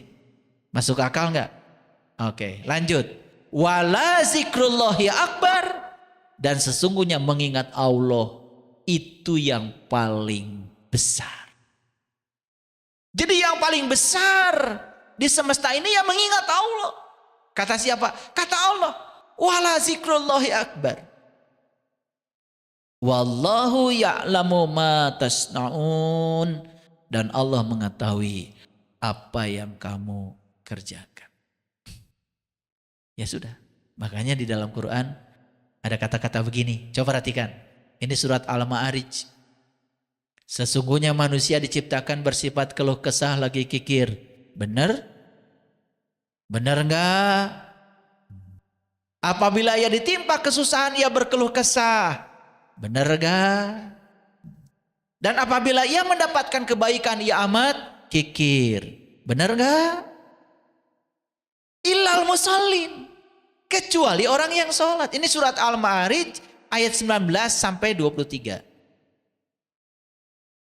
Siapa yang sholatnya seperti apa? Di Quran. Allazina hum ala sholatihim daimun. Yaitu mereka yang sholatnya terus menerus. Kalian sholatnya berapa waktu? 5 waktu. Kata Quran sholat harus apa? Terus menerus. Pantas. Duhur sholat. Habis sholat bicarakan orang. Keburukannya lagi. Sholat asar tuh. Asar sholat ente. Sholat. Habis sholat bicarakan orang lagi, belum selesai yang tadi. Betul nggak? Kira-kira maghrib sholat? Sholat. Habis maghrib marah-marah, gak sabaran. Isya sholat? Sholat. Udah gitu kesel, berantem sama pasangan. Kira-kira subuh sholat? Sholat. Habis sholat subuh cari nafkah. Masuk kantor. Lumayan nih orang gak tahu. Tilep aja. Gitu. Duhur sholat? Sholat. Berapa waktu sholatnya? Ketika sedang sholat, nyuri? Ngomongin orang?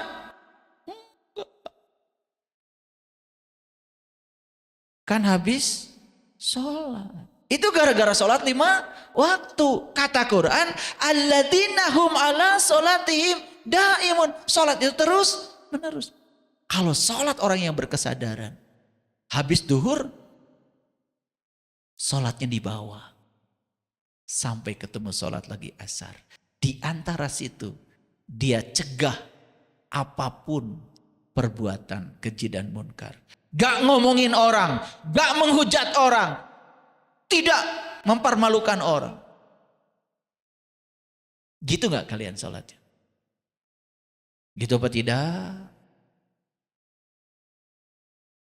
Kalau gak percaya silakan baca Quran surat Al-Ma'arij 19 sampai 23.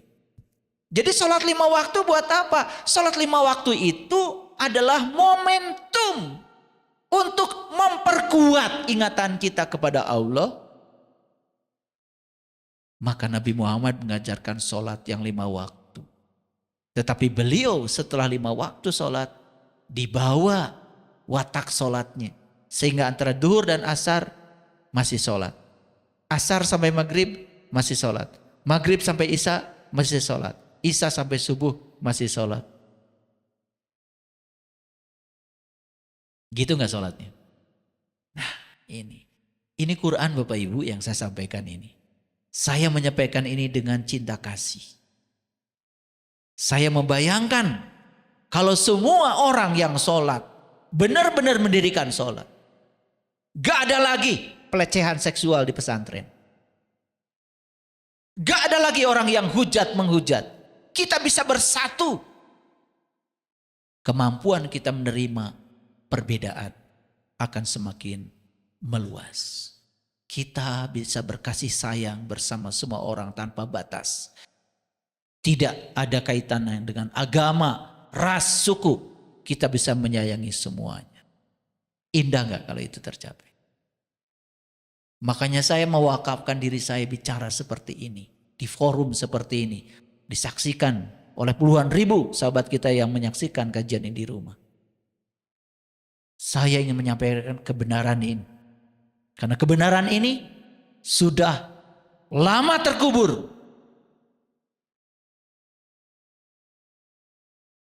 Sehingga kita melihat sekarang. Mohon maaf. Agama dilaksanakan. Tetapi di waktu yang sama. Juga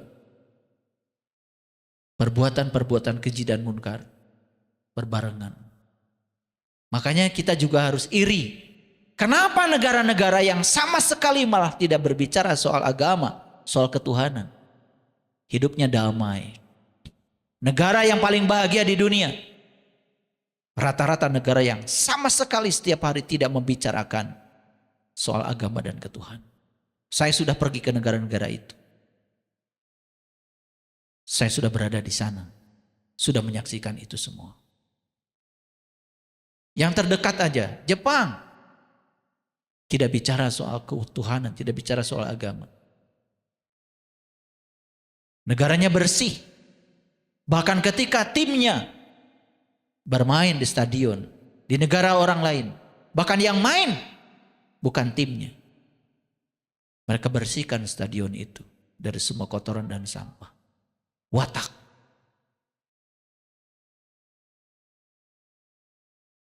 Mohon maaf Bapak Ibu. Saya menyaksikan, saya pernah melakukan riset. Saya memperhatikan anak-anak yang belajar. Belajar sekolah agama kalau sore. Kalau sore kan di madrasah masa ada sekolah agama ya. Belajar idgham biguna, bilaguna. Dan habis itu mereka jajan. Dan sampahnya berserakan setelah pengajian itu. Saya penasaran. Saya ngintip aja. Pengen tahu gurunya. Gurunya habis ngajar itu kemudian merokok. Dan begitu mau habis, puntung rokoknya pun dibuang di jalan. Masih hidup, masih ngebul. Oh, gurunya juga begitu. Apa yang diharapkan dari anak-anak kita? Pendidikan budi pekerti, pendidikan kesadaran, pendidikan akhlak. Tidak disinggung sama sekali. Yang penting anak-anak kita tahu idgham biguna. Dan dikiranya itu pelajaran agama, padahal itu pelajaran bahasa Arab. Agama itu menyentuh kehidupan. Agama itu menyentuh akhlak. Nabi Muhammad diutus ke semesta ini satu tujuannya, untuk menyempurnakan akhlak. Innama bu'istu liutammima makarimal akhlak. Tujuan beliau diutus ke semesta ini untuk memuliakan akhlak. Makanya ciri agama itu sudah benar, ciri jiwa-jiwa sudah bangkit. Harusnya lingkungan kita bersih, tertata, rapi.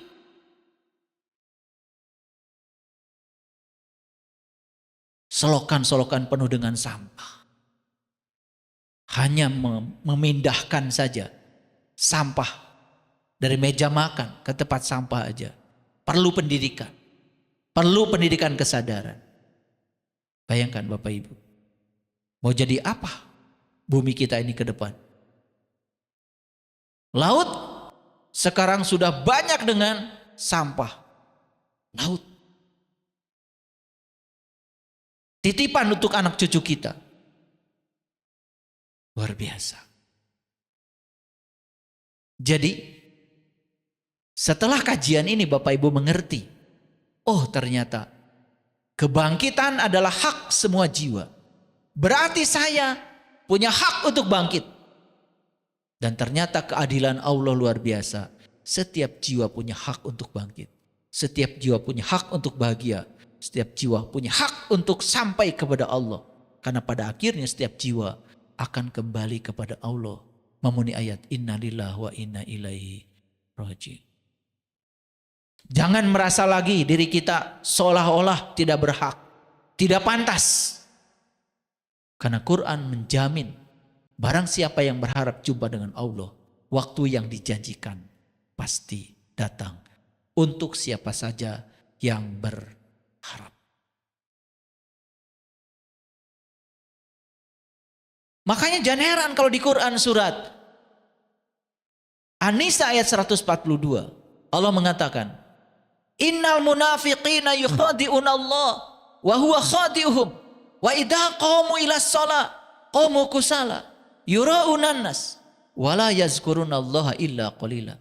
Sesungguhnya orang munafik itu menipu Allah dan Allah akan membalas tipuan mereka. Dan apabila mereka berdiri untuk sholat, mereka berdiri dengan malas. Mereka bermaksud ria di hadapan manusia. Dan tidaklah mereka mengingat Allah kecuali sedikit sekali. Ayat ini mengisyaratkan kepada kita. Orang yang sholat saja, yang malas, yang ria, yang ingat Allahnya sedikit, disebut orang munafik. Apalagi yang tidak sholat. Makanya Allah mengatakan di ayat selanjutnya, innal munafiqina fi darkil asfali minan nar walan tajidalahum nasyira. Sesungguhnya orang munafik itu pada tingkatan yang paling bawah dari neraka, dan kamu sekali-kali tidak akan mendapatkan seorang pun bagi mereka penolong. Maaf Bapak Ibu, saya pernah berada di situasi seperti ini. Saya sudah sholat, melaksanakan sholat, tapi di sini mengalami kehampaan yang luar biasa. Kehampaan, kebingungan yang luar biasa. Saya pernah mengalami itu. Dan kemudian digoncangkan oleh semesta. Dan kemudian saya mengalami kebangkitan, kesadaran. Ternyata apa yang saya lakukan selama ini tidak sesuai dengan apa yang diperintahkan Allah dalam Al-Quran. Allah memerintahkan mendirikan sholat, sementara saya hanya melaksanakan sholat. Itu pun hanya mengikuti adat, istiadat. Hanya mengikuti apa yang dilakukan kebanyakan orang. Hanya menggugurkan kewajiban.